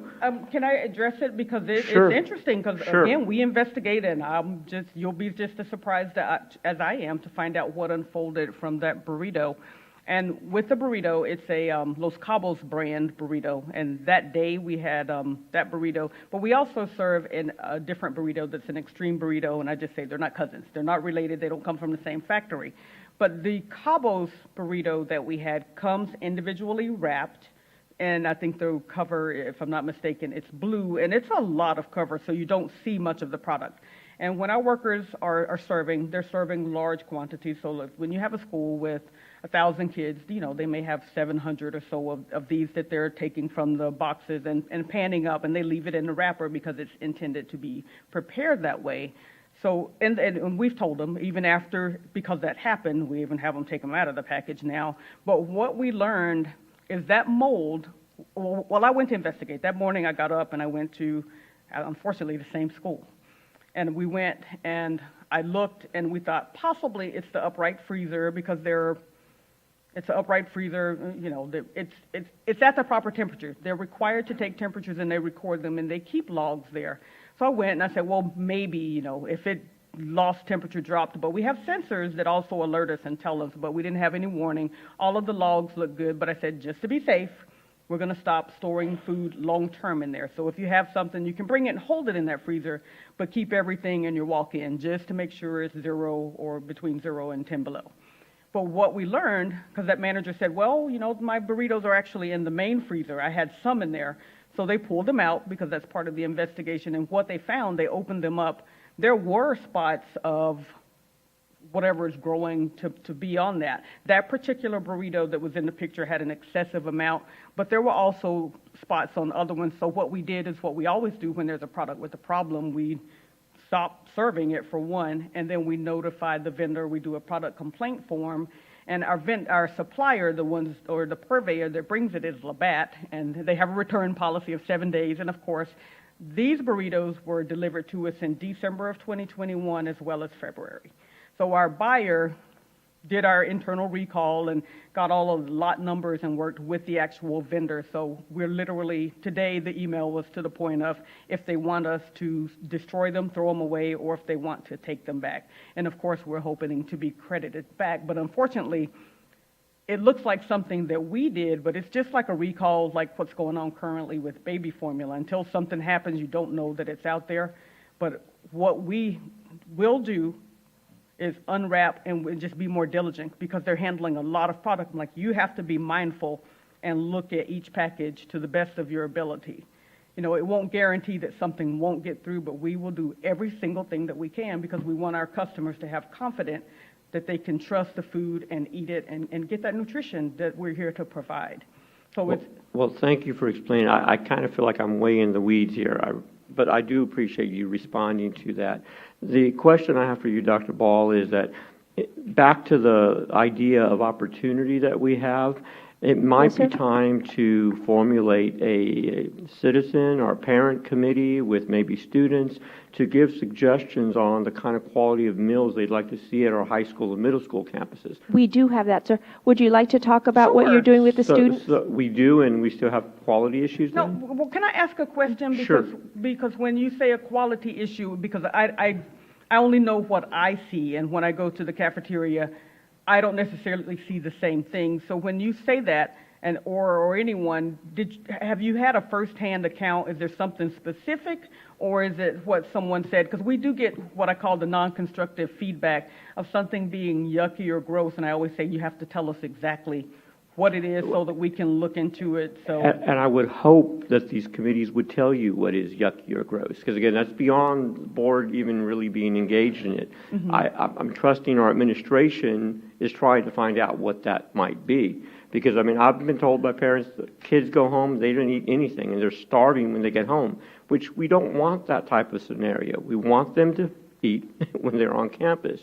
So the only way that gets rectified is by having true feedback to address it. And if we're still hearing it in pockets, it's not being addressed. and Mr. Macias, to kind of defend what we're doing, because we have had some parents will say that, and what I invite them to do, and I don't know if you all have come or recently been in the cafeterias, but it's not a picture, but it's just you have to come and see it. I go to the cafeteria and I don't see that. I of course, because we've had these problems, we're all out looking, and that's not what you see. And I know social media can be brutal. And we do have people that post and say things, but we really do follow up. And when I go, and I went to, Judson Middle School today to look, because we have a parent that has said this particular child had said that she had had cheese and crackers, and that's all that was available, and it was the third lunch. So, of course I'm concerned, and I've talked to the manager, the supervisor talked to the manager, and several of us has visited. And I went over today, and I said I'll take one of the accountants just so they can see the other side of what's going on. So we went over today, and we're there at noon, and we, walked through, looked, talked to the staff, didn't tell them we were coming. We say, do what you normally do. And what we saw was what I expected to see. All of the food, all of the components, everything out. And that group, that particular lunch, came through in about 10 minutes. And nothing runs out because the JSTEM students eat after that. So it's an account of, and that particular day, I had them investigate, check the register, and look at the transaction. That particular student didn't buy a meal from us at all. And it's practically impossible to get just cheese and crackers. And I know that they said that, but it really isn't true. because we have to have these things. We're never going to run out of, I mean, I wouldn't say never going to run out of milk because we've had some supply issues, so we don't necessarily always have chocolate milk, but it's almost impossible to run out, especially with a full lunch that has to come off after it. And Miss Worley would be all over me if that happened at her campus and her JSTEM kids didn't get to have a meal. So 30 minutes later, the lines open back up. They pull out the items. So you can take a picture and there's nothing there but maybe some grape tomatoes because they put everything away so that it stays nice and warm like it's supposed to. So a picture isn't always a representation, but for people that are there, they're not the ones that are talking about it. I respectfully say it's a very small percentage of the same people because we do feed a lot of these meals. Our participation on Snapshot Day that drives a lot of, the financials, they have gone up. I mean, we increase. We serve a lot of meals, and if someone making those accusations will come to the cafeteria, and if they will leave saying that, I would believe it and accept it, but I stand behind what we do, and everybody that complains, I invite them. I say, I will give you a tour, and I will. Any of us will. Don't have to be announced. Any of the campuses, we're always open. Just check in at the office and make sure the principal's okay with it, but you can go back and you would see that our products are from reputable vendors, and that's just not what's happening. Everybody doesn't like the pizza, but we have a lot of people that love the pizza, and we do have several options every day. But to come, and I invite you to come. If you want to come, just show up. I appreciate the invitation. I might do that. You have to, because that's really the only way to see it. I mean, I have a parent, I do work during the day. We have a very vocal parent. I don't know if you know her or not, but I do tell her every time to come. I really strongly encourage her to come, and I'm so sincere because it would debunk the things that she might be hearing from a student. And it can be common to just bash child nutrition, but our food is good, and it's very much like the rest of the nation. We, at our training yesterday, Dr. Ball, we had mentioned about surveying our students. And so naturally that needs to be part of the feedback on what their thoughts are on their meals. If history is a guide, we're going to have a lot of complaints about it. Even when you said your student meeting group, a lot of discussion was on child nutrition. So apparently, as I'm saying here, good, bad, or indifferent, there's opportunity. We have to do something more. Always. And so right now it looks like we're doing what we need to by law, but we have an ability to do more. And so I would like to see what that would look like, incorporating feedback from our stakeholders, our students and our parents, about what that would need to look like. And if it means, for example, we invite parents to have lunch with their kid in high school, we make that happen so they can see firsthand what's happening. I agree. But it's not going to go away. So we need to do something about it. No, and I didn't address Dr. Ball's question because I got off the tangent of maybe on the burrito, but when she was talking about her SSAC students, Dr. Ball did invite us. I think we've gone to 3 or 4, and it's about 60 students that represent the high schools, and yesterday I went to a bid award meeting, so I wasn't there, but Mr. Linsom and our team, we have a whole crew because they love to do it because they love to interact with the students, but yesterday they tested a scone and they tested and it was chickpea delicious. puree. Everybody was raving about the scone. It was a blueberry scone. It was delicious. But we've been doing that at several sessions, and we have vendors that would like for us to test it, and the only reason we scaled back was because of COVID. Before COVID, we were holding what we call a Taste of Judson in January at Judson High School. I think it's been there every time. But we would invite students after school where they would come in and give us feedback, and it was nice to interact with the students. But our cashiers and our teachers, we do interact. We do listen to them and hear what they're saying. And this year, when Texas 20, the co-op, will have their food show in September, it's going to be in person and at the Freeman, I think it'll be back at the Freeman Coliseum and what we consider back to normal. We will invite a student group. A lot of times it's the culinary students, but I don't know that Judson's ever attended, but culinary classes and student councils do attend. They set an hour aside for that. But we would like to have a group of those students go with us to that because they get to go to the vendors, try the products, and then do like a survey or bring back some kind of feedback.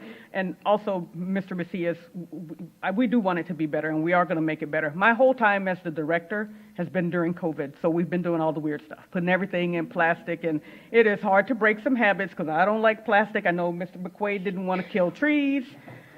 I don't want to do that either with the plastic. So we are getting back to where our food is going to be shown and more appealing. And just this week, it's been overshadowed by a lot of the attention we've given to investigations and just working on some of the things we've heard.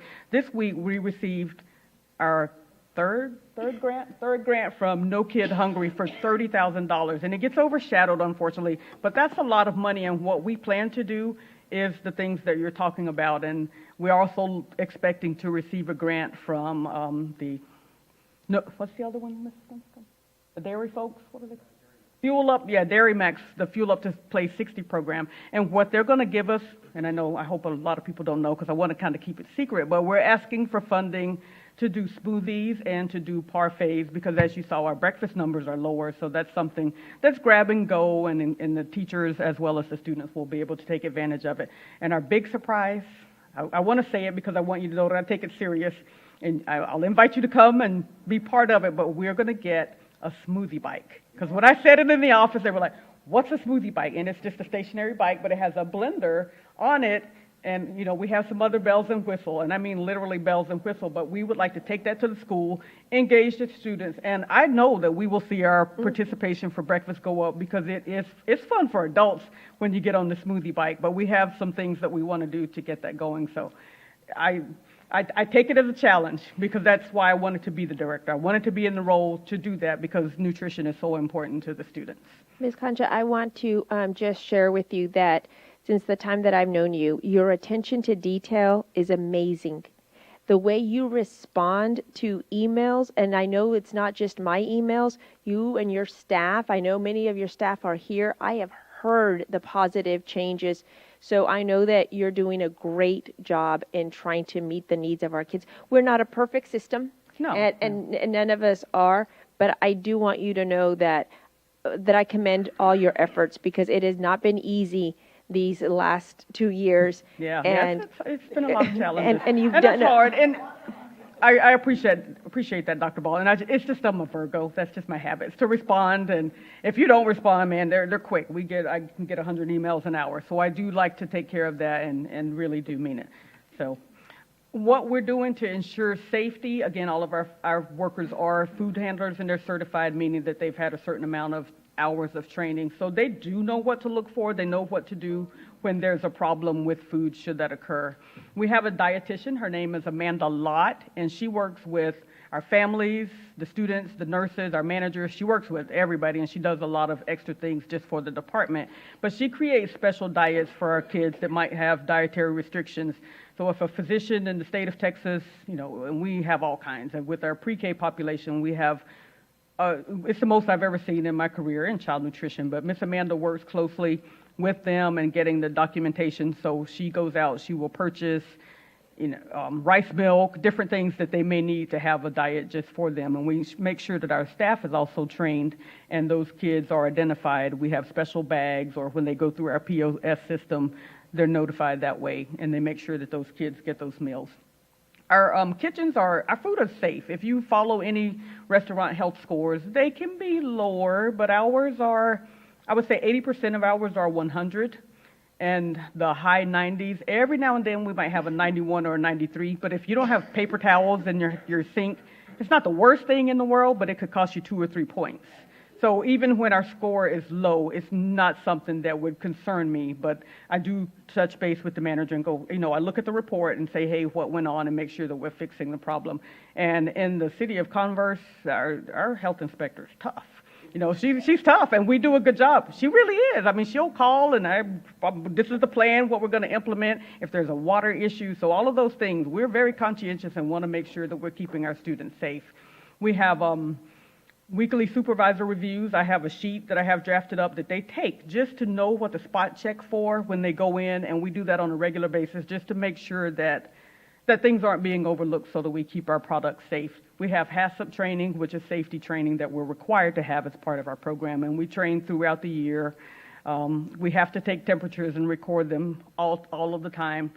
And that's how we ensure that we're heating foods and holding them, and cold or hot, at the proper temperature. And we also keep what's called sample trays. I don't know if you've heard of that or not, but sample trays are like today. If we had tamales, green beans, or whatever. They literally take a little sample of each of the items, put them on a tray, wrap it in plastic, and stick it in the freezer. And that's a standard practice for child nutrition because we get a lot of blame for food poisoning. My kid got sick, and I'm not saying here at Judson, but just in general, people will say that. So when there really is a substantiated case and something really happens, if disease control need that, we have it available for that reason, and never in my time just in child nutrition in Texas have I ever seen it play out. I've seen it tested one time, but it was actually norovirus and some first graders. It wasn't the food. It's what the end result was. We ensure our quality by using legitimate, reputable vendors that, of course, have been sourced out with the co-op. We take temperatures. We physically look at the food. We're doing it more because we don't want to keep having problems or having complaints. We also look at the line, and that's a little bit of a learning for some of our newer staff because they're not used to doing that. But I say, go out, come in and look like you're the customer. You shouldn't see cardboard boxes. We want to see the food more and have it out on there. So we're trying to get training to just get everybody back in the habit of doing that. And of course, we practice FIFO, the first in, first out. And I've told them you need to taste your food as well because recipes and development is something that we will do more of next year, because we should be fully staffed and back to normal and be able to transition back to making more of the products. And that picture there is just what a milk delivery looks like, at least the front of a milk delivery. That's not even the whole thing, but that is every day or every other day because of the volumes that we go through, and that's just one campus. Product dating, I put this in here because if you've heard something like where old food is served, best by and use by dates are to do with quality, not safety. Because it has happened at a school that we really did, because I investigated and found out one of those crates of milk, which is 50 cartons, did have dates that were beyond 2 days, and they did get the students. It wasn't unsafe, and fortunately nothing happened because milk, even though it's like that, it's still perfectly normal. But our goal is to never have that happen. So we did put in place a practice between lunches, go look at your boxes, and I learned something interesting. We had a carton of warm chocolate milk get into the box, but it didn't come from us, and it happened the next day with orange juice. So we've just learned you do have to watch the boxes and make sure we're taking out things that a kid may put in there, because they may put it back just because they don't want to waste something. So that's something that we learned as we went through that. Again, we take all of our complaints seriously if we get any, which not many. And if you look at the food that's on here, this is from last week. It's real, and some of the comments on social media was like, no, that's not real. It really is real. It wasn't staged. No, someone with their cell phone went in and took the pictures.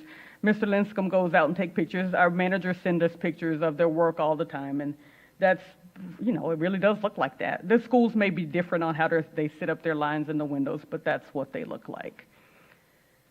The main thing is, and this is from Centers for Disease Control, and I'm sure you know it's supported by research, kids that eat the foods in the cafeteria, a lot of times they're healthier than what kids may eat at home, and some kids, of course, don't have enough food at home at all. But our foods, even though they may look like what you see in the commercial market, they're whole grains, they're whole fruits and vegetables, and we have a variety and make sure that we're offering that. And we want to make sure that we, of course, meet our dietary regulations that we have to follow, as well as serve food that's appealing and what the kids like.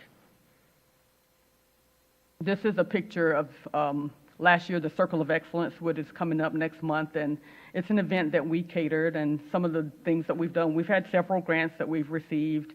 We participate and do the cowboy breakfast, prepare the food for that. We feed all year long. Because of COVID, we have fed all year long. And, with COVID and all of the challenges where people were staying home safe, child nutrition workers were coming out without their capes on, but they were still being the lunch heroes and serving meals. We feed during spring break. Right now, we're planning for a summer feeding that's coming up. And student involvement, we do plan to increase it more because that's who we're here for.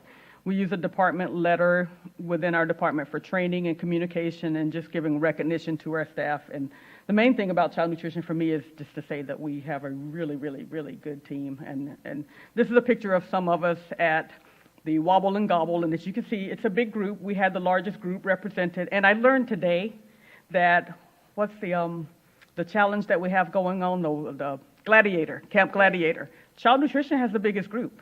I was surprised to learn.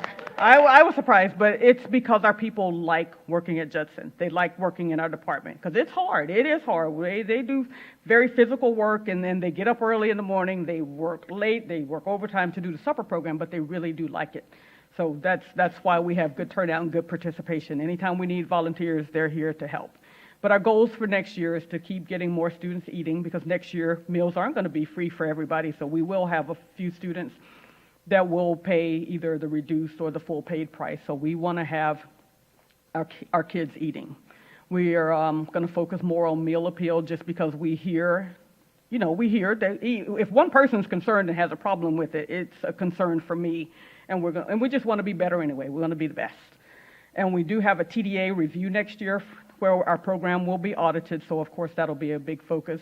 One of the things we're going to bring to Judson next year is catering, where you'll have some of our food. I mean, I already have some ideas of how the public can get our food. I mean, I haven't said anything about it, but I'll ask permission. Like at our meetings that we have in the community, one idea is just to have some samples at one of those so people can get their hands on it and see what it really looks like. Set it up like we do for the students, just so we can dispel some of the things that might be thought about it. And we'll continue to assess the needs of the district and do what's needed here. This video, let's see if I'm.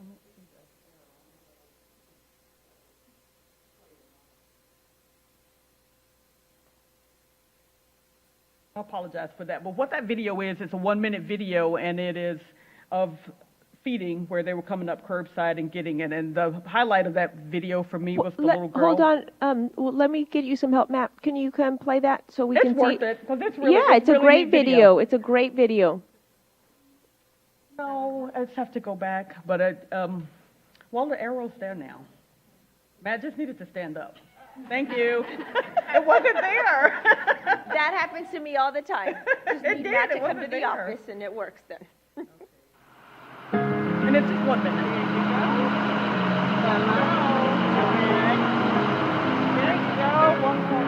I'm doing all right. How are you?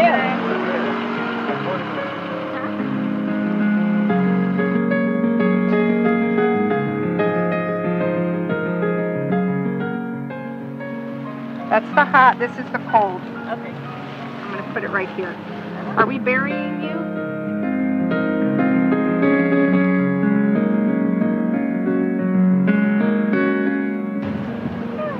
Don't forget, we're here tomorrow, okay? Okay. 10 to 10:45. And tomorrow's pizza day. You're welcome. And I wanted to share that because that's what it's really like that. Those kids come through the line and they're like, oh, I don't know what I'm going to get today. Should I get this or should I get that? They really do have choices, and that's their experience, and that's what we want it to be, and that's what we'll continue to do. And we do want to make it better because we just want the best for the Judson kids. I sincerely mean that. Ms. Concha, will you introduce any of your staff members that you have here, because they're so sweet to Well, we have Mr. stay? Linscomb. Oh, I haven't turned around. But we have Tabitha Pryor. Tabitha is She came back. But she's our Tabitha is our trainer coordinator, and she's so much more than that. That's just her job title. But Tabitha, part of the grant that I was telling you about, she said, Miss Bev, we need to get what'd you say, a mascot costume? And I said, well, we've been granted it, and that's another one of the things that we're going to do. But that's for our students, so that they can be excited about it. And so when you see that mascot, unless the suit is short, it will be Tabitha Pryor. Will it be Tabitha? Or at least the first time it will. And who else do we have here?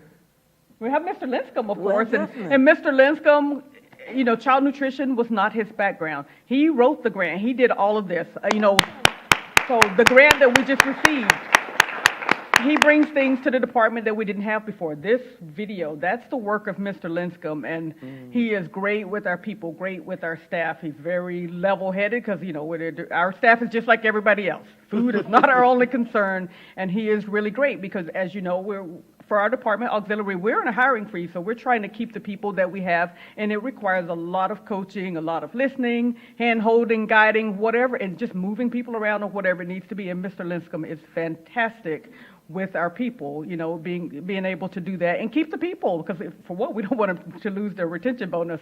So with the help of, him just helping and guiding and teaching, we're able to keep people so that we run pretty seamless, and you won't know. I mean, we can be shorthand and you won't know because our people just step up and do what they need to do. And then I Yes, think ma'am. y'all recently started a Facebook page too, right? We did, and I'm not really a social media person, and we didn't know what would happen, but when we were seeing and hearing the negative things, Tabitha, and then we've got Mr. Pryor over here as well, and our purchaser, Nikki Smith, said, we need to have our own Facebook page, Miss Beth. And I was like, well, we can. And I said, well, I'll call Brianna, and we'll have her come over. She came over. We all, guys, probably 15 of us crowded in my office, and she walked us through what would happen. And I said, okay, y'all, who wants to do it? Because I don't want to do it. But that's what we have. We have people that will do everything. And they started posting, and the first thing that was on there, people started to say, that's not your food. And I'm like, yes, it is. So weird. It is, we don't have time to like smoke and mirrors and fake food. It really is our food, and it really does look good, and it really is our food. I don't know what else to say. It's real, and we will continue to post and put out the good things that we're doing, because we obviously have to tell our story so that people will know what we're doing, Yeah, so. Any other question? I know I've talked, I'm like worse than Mr. McQuaid. Thank you, but I feel it needs to be heard. Oh, Ms. Yeah. Concha, you are amazing. So tell us just a little bit about what summer feeding program is going to look like. Summer feeding, Dr. Duhart Toppin was sitting behind me, and I've been busy, so I haven't sent out the message to our campus, what campuses will be, because she said it changed, and we expect it to change. That always happens, but we will have 2 high schools now, maybe? Okay, maybe 2 high schools and all of the middle schools, and I think 4 elementary schools. But we're also going to offer feeding at Candlewood, because they have Boys and Girls Club there, and they rely on us. And of course, the community will be able to come. And we have our bus that was shown in the picture. It's going to be at the library. And by our program requirements, we need to operate 30 calendar day or 30 operating days. We have to operate that, which is actually longer than our summer school. So we'll have meals at Candlewood, I think, from June 6th all of the way through July 29th. And this year, summer feeding will look different, because all of our waivers expire on our last day of school. So it will be congregate meals, meaning back before COVID, when they would come, sit down in the cafeteria, come in the air conditioning for lunch and sit down. No more giving out bags. We're not allowed to do that when school ends. So they're going to come in and spend time and sit in the cafeteria, go through the serving line, and get a meal on a tray opened up. They're not going to have a whole bunch of little bags to open up. It's going to look nice. And with that, of course, we'll have a menu and have a cycle that we rotate as well. But we plan to feed a lot of kids in summer school, because I hear the numbers are high. And with the community, it just depends. We'll see what comes out. We don't know until we start serving, but we'll certainly be ready for them. Any other questions or any I comments? just have one comment. Yes, ma'am. A lot of times we don't get good press, but that was a very good, that report that was about summer, the lunch, excuse me. It was about free and reduced lunch. And Mr. Linscomb, you did a great job. Thank you so much. It was good. Judson finally got, some good press. Yeah, and I thought it was very good as well, because it and this came from Mr. Linscomb, to encourage people to fill out our free and reduced application, because we always want people to fill that out.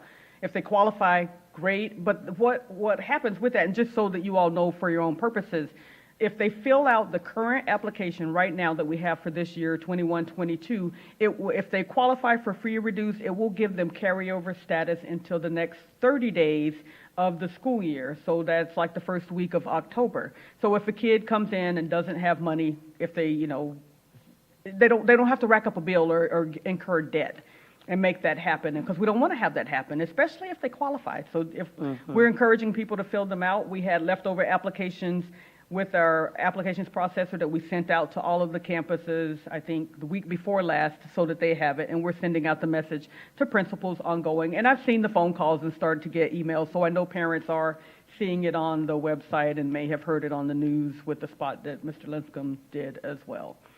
So we're getting the word out. Thanks. But all of those are things we just want to do for the I'll be students. looking forward to Ms. Pryor in that mascot Yes. outfit. Yes. Yes. Thank you, Ms. Concha. Is there anybody else?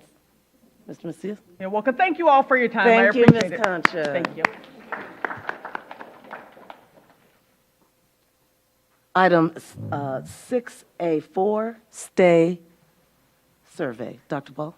Yes, as the board requested that we conduct a survey in regards to what else our teachers would be interested in and what would be the top priorities to keep our teachers, we conducted a survey, and Dr. Taganoff will share that information. We had shared it in the Friday notes already, so in case there's any questions, Dr. Taganoff will answer them, and she'll just give some very brief highlights of it. Brief highlights. Good evening. So we conducted this STAY survey to garner some feedback from our employees. I'm just trying to figure out their perspective on what makes them feel valued for the work that they do, but also we wanted to gain a little perspective on why they choose to work here in Judson ISD. The results from the survey we plan to use to help with our budgeting for our next school year, but also to improve our staff engagement, retention of our staff, and to build more productive relationships with the people that we employ. The survey was given back in February. We sent it out through the distribution. We gave them about a week to fill it out. We used our survey application program, Qualtrics. We ensured anonymity by removing any function to track email addresses, IP addresses, or any type of respondent information. And we only had 2 questions. There was also a Spanish translation available as well.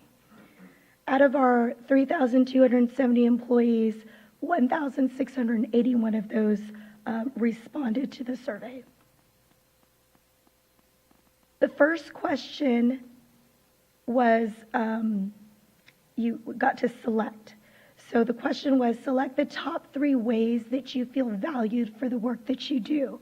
So before sending the survey out, we kind of brainstormed lots of different choices that an employee may feel valued for. So we had about 20, a little bit more than 20 choices that they can select from, and they ranged anywhere from more programs to support initiatives, team building activities, voice and decision making, monetary incentives, autonomy, environment, leadership, all of those different choices. But we also left an open-ended choice as well, so that if there was something on here that made an employee feel valued, they could insert it themselves in an open text response.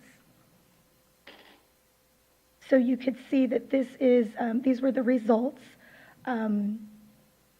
And this is just another way to look at it here.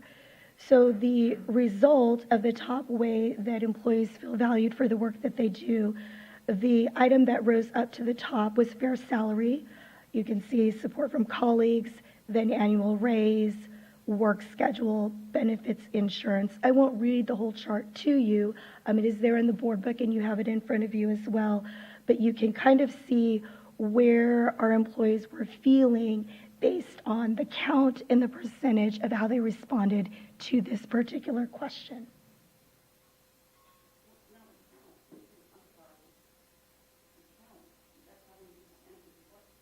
That's how many employees selected that particular topic as a way that they feel valued, and they were allowed to choose 3. Yes, ma'am. So we also, like I mentioned, had an open response for if there was something that made you feel valued, or if you wanted to explain some of your choices, we gave an open text option for them to respond in that manner. So only 296, there were only 296 responses that used that option. We didn't make it a required question, but we did make it a required question to select your top 3. The most common response of the open response question had to do with pay. And so you could see that I included a couple of quotes from those open text responses there. Some just saying money, if you want me to feel valued, pay me.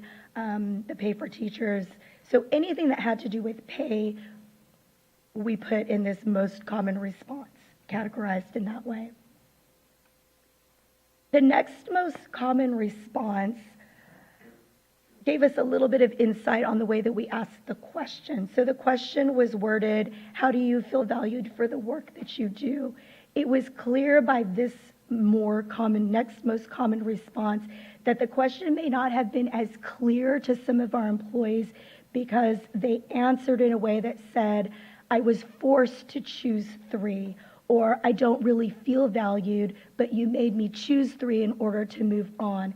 And so that just told us that there was a little bit of confusion of the perspective of the way that the question was asked. So there were also some comments that said, I was unclear, did you mean how am I currently being valued by the district, or how do I feel valued as an employee by an employer? And so if we produce more surveys of this nature, we are learning something about being a little bit more clear about what it is that we're asking for. So I did include some of those responses here just so that you understood that next most common response, that the question may not have been clear, but the comments did indicate that there are some employees within our district that do not feel valued. Another common response had to do with employees feeling valued and supported by the team that they work with. This was a common theme when you get to the second question.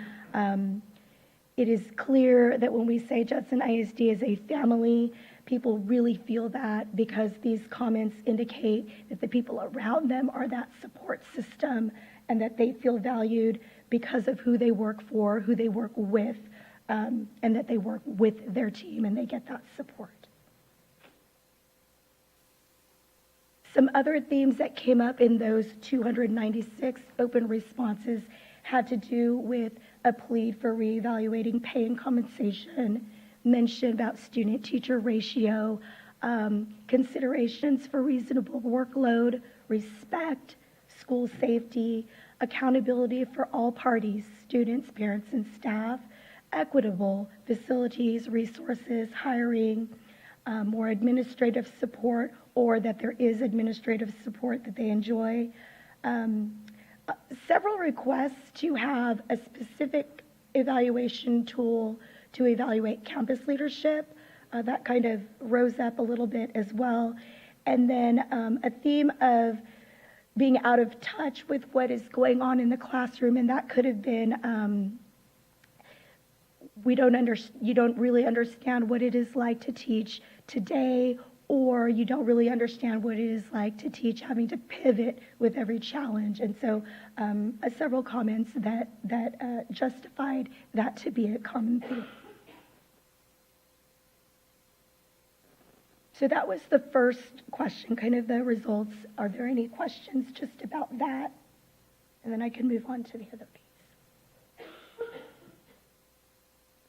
All right, so we did have that second question, and all we asked was, there are many reasons why people choose to stay employed at a particular place, and we asked our employees to please describe the reasons that they choose to work here in Judson ISD. This was a completely open response. There were no choices given, and so we really did have to filter through and read all 1,600 plus responses to kind of give a high-level overview of the themes that were rising to the top and what people were really saying. And so if you really looked at the number of responses versus the number of people that took the survey, it may not add up because people were able to write as much as they wanted. So they may have had 2 or 3 multiple themes or multiple reasons that were categorized in the different themes here. So you can see here there are some results about why employees stay at Judson ISD, starting at the bottom, which is our largest response, was because of the colleagues and team. The quotes that you have in your complete packet that support this are very positive. People feel like they're supported by their colleagues. They feel like a family. They feel like a team. The next most popular theme had to do with students, and this is all about the love of students, the diversity in the district, and that they enjoy seeing students learn, and that's the reason why they choose to work here every day. Environment was a category, and this is also fairly positive quotes that you could read through. It's a family environment. The atmosphere is great. The diversity that the district offers, the family feel at our campuses. And so a lot of family words, a lot of connection were the comments in that theme. Proximity was another one we themed out. And this one had to do with I live in the district.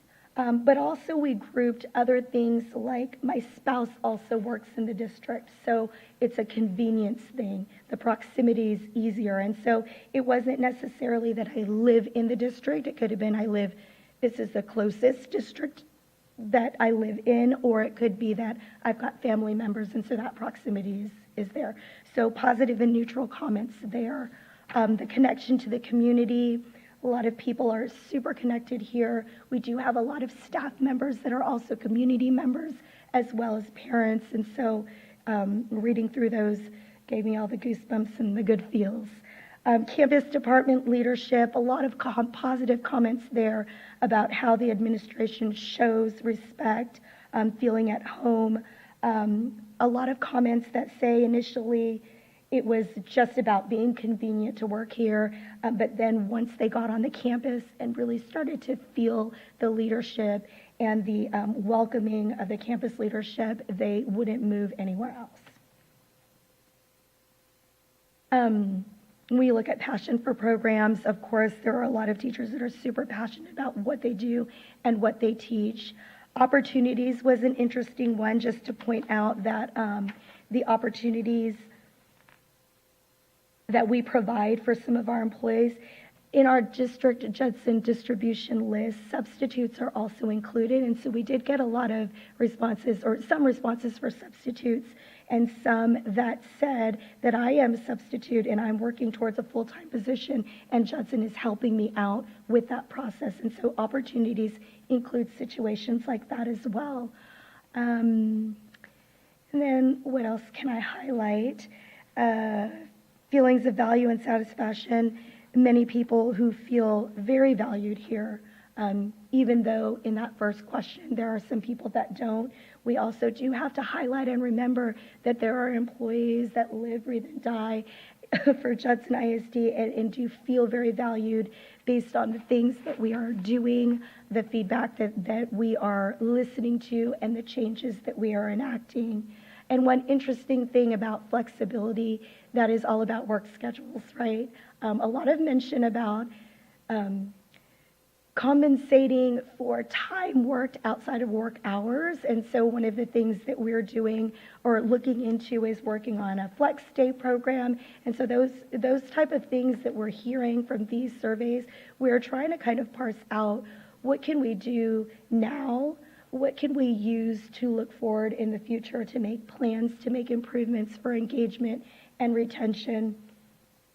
And also with the results from some of our other surveys, like our TASB survey and our Holsworth survey, are there common themes? And how can we move forward with the more detailed information from those surveys as well? Those are just the slides I went over. Just wanted to point out that there were also a couple of no reasons given. So you may see in that chart that there was no stay reason given. A couple, you can see just kind of a breakout of people. This was a question where it was required for you to answer it. So several people just put NA. Some people were unsure, and some people stated that they were not staying.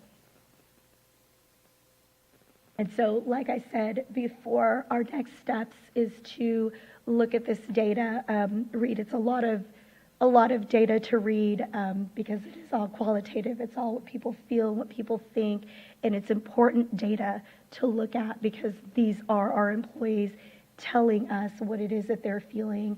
And we want to make sure that we are respecting that information and using it to make our programs better, to retain our employees, our hardworking employees, build better relationships, but also to use it for planning for the future, especially for the next school year that's coming up.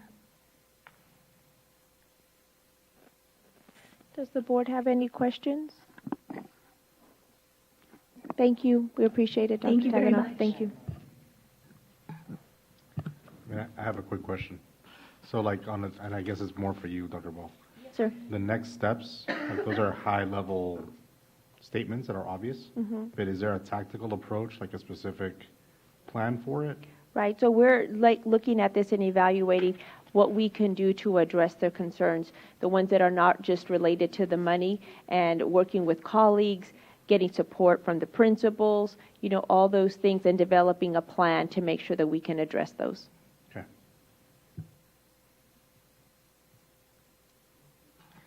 Okay, we move on to item 6B, annual report for continuing education credit for school board members.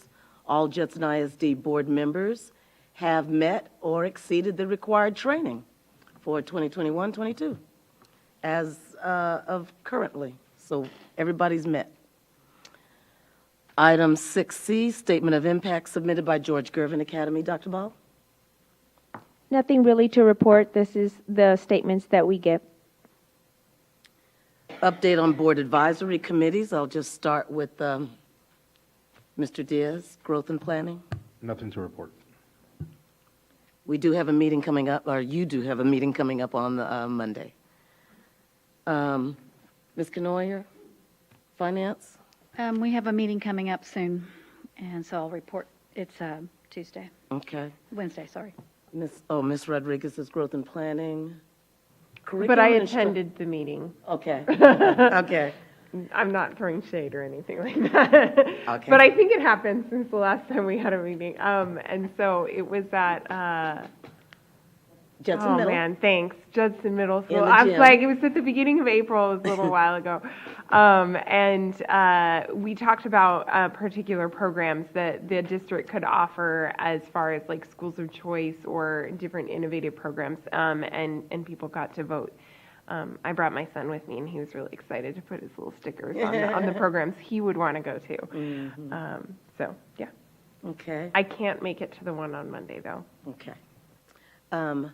Curriculum and instruction just met. Yeah, we just met on Monday, and we just discussed about the different assessments and tools that students are assessed with throughout the school year, and how it measures their progress, and also the variety of tools available for instruction to help close gaps, and how important technology is, and the availability of the programs to provide that instruction. So kind of like the blended learning, being able to have a variety of tools for students.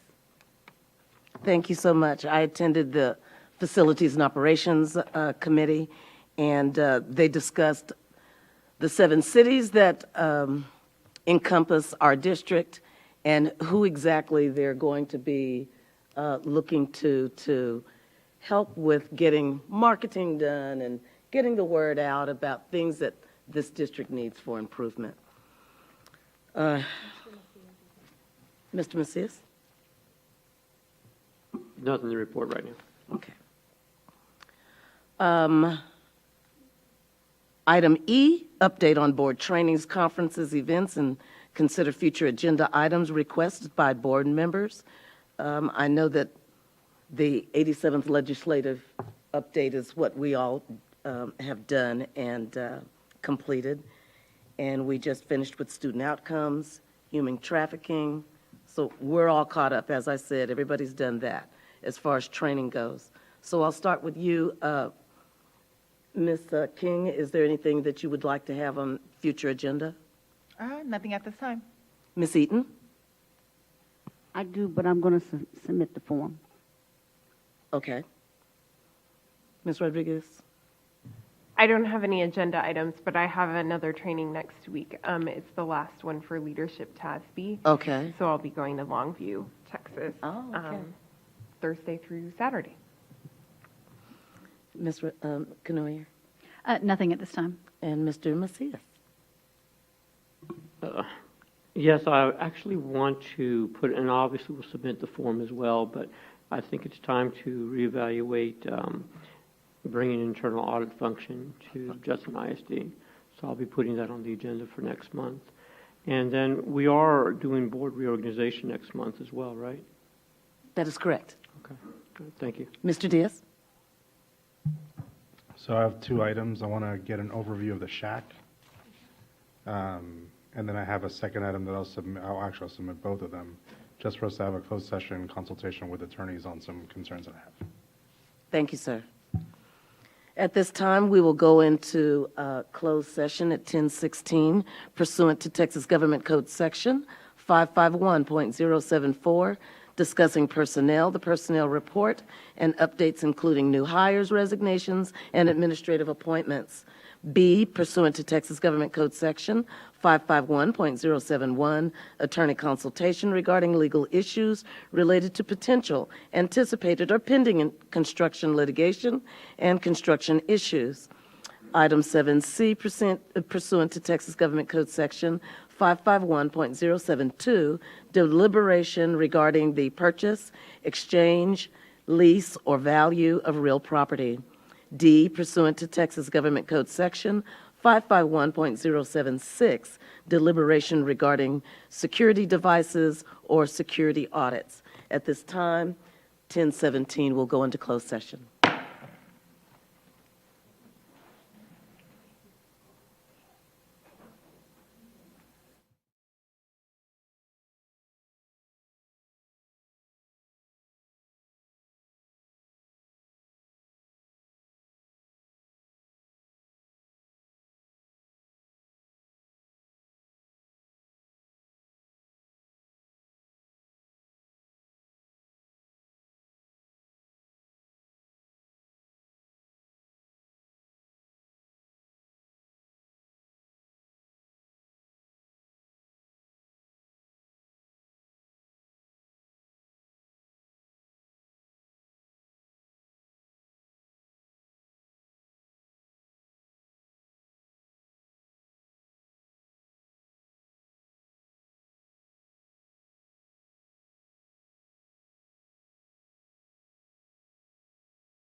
What's Wednesday? Oh, yeah, right. Oh, and you,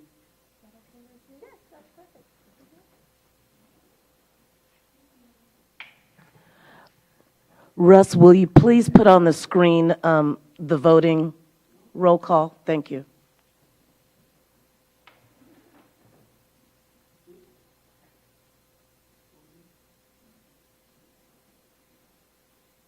Yes.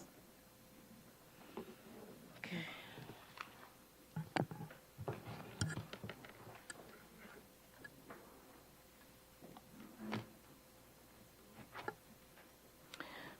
We are back in open session at 12:43 a.m. Consider and take possible action regarding the personnel report and updates including new hires, resignations, and administrative appointments. Is there a motion?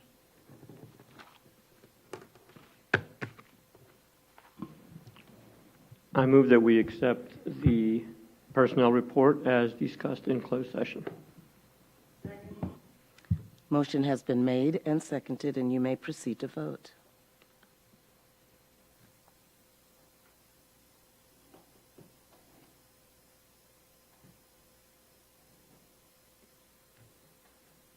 Motion passes unanimously. It is now 12:44 a.m. This meeting is adjourned. If there's no other business, there is no action on B and C. Oh, excuse me. It's 12:44, and I'm sorry, I wasn't thinking. That's okay. Absolutely. Okay. I'd like to congratulate the new principal for Wood Lake Elementary, Ms. Rivera Cázares, and like to Is she here? No. And then I'd also like to congratulate the new principal for Kitty Hawk Middle School, Ms. Cheryl Hall, and she is here. So she is here.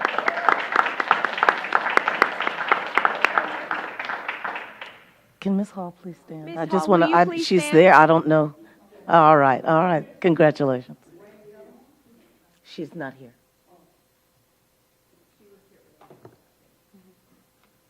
Meeting is adjourned at 12:45 p.m. a.m.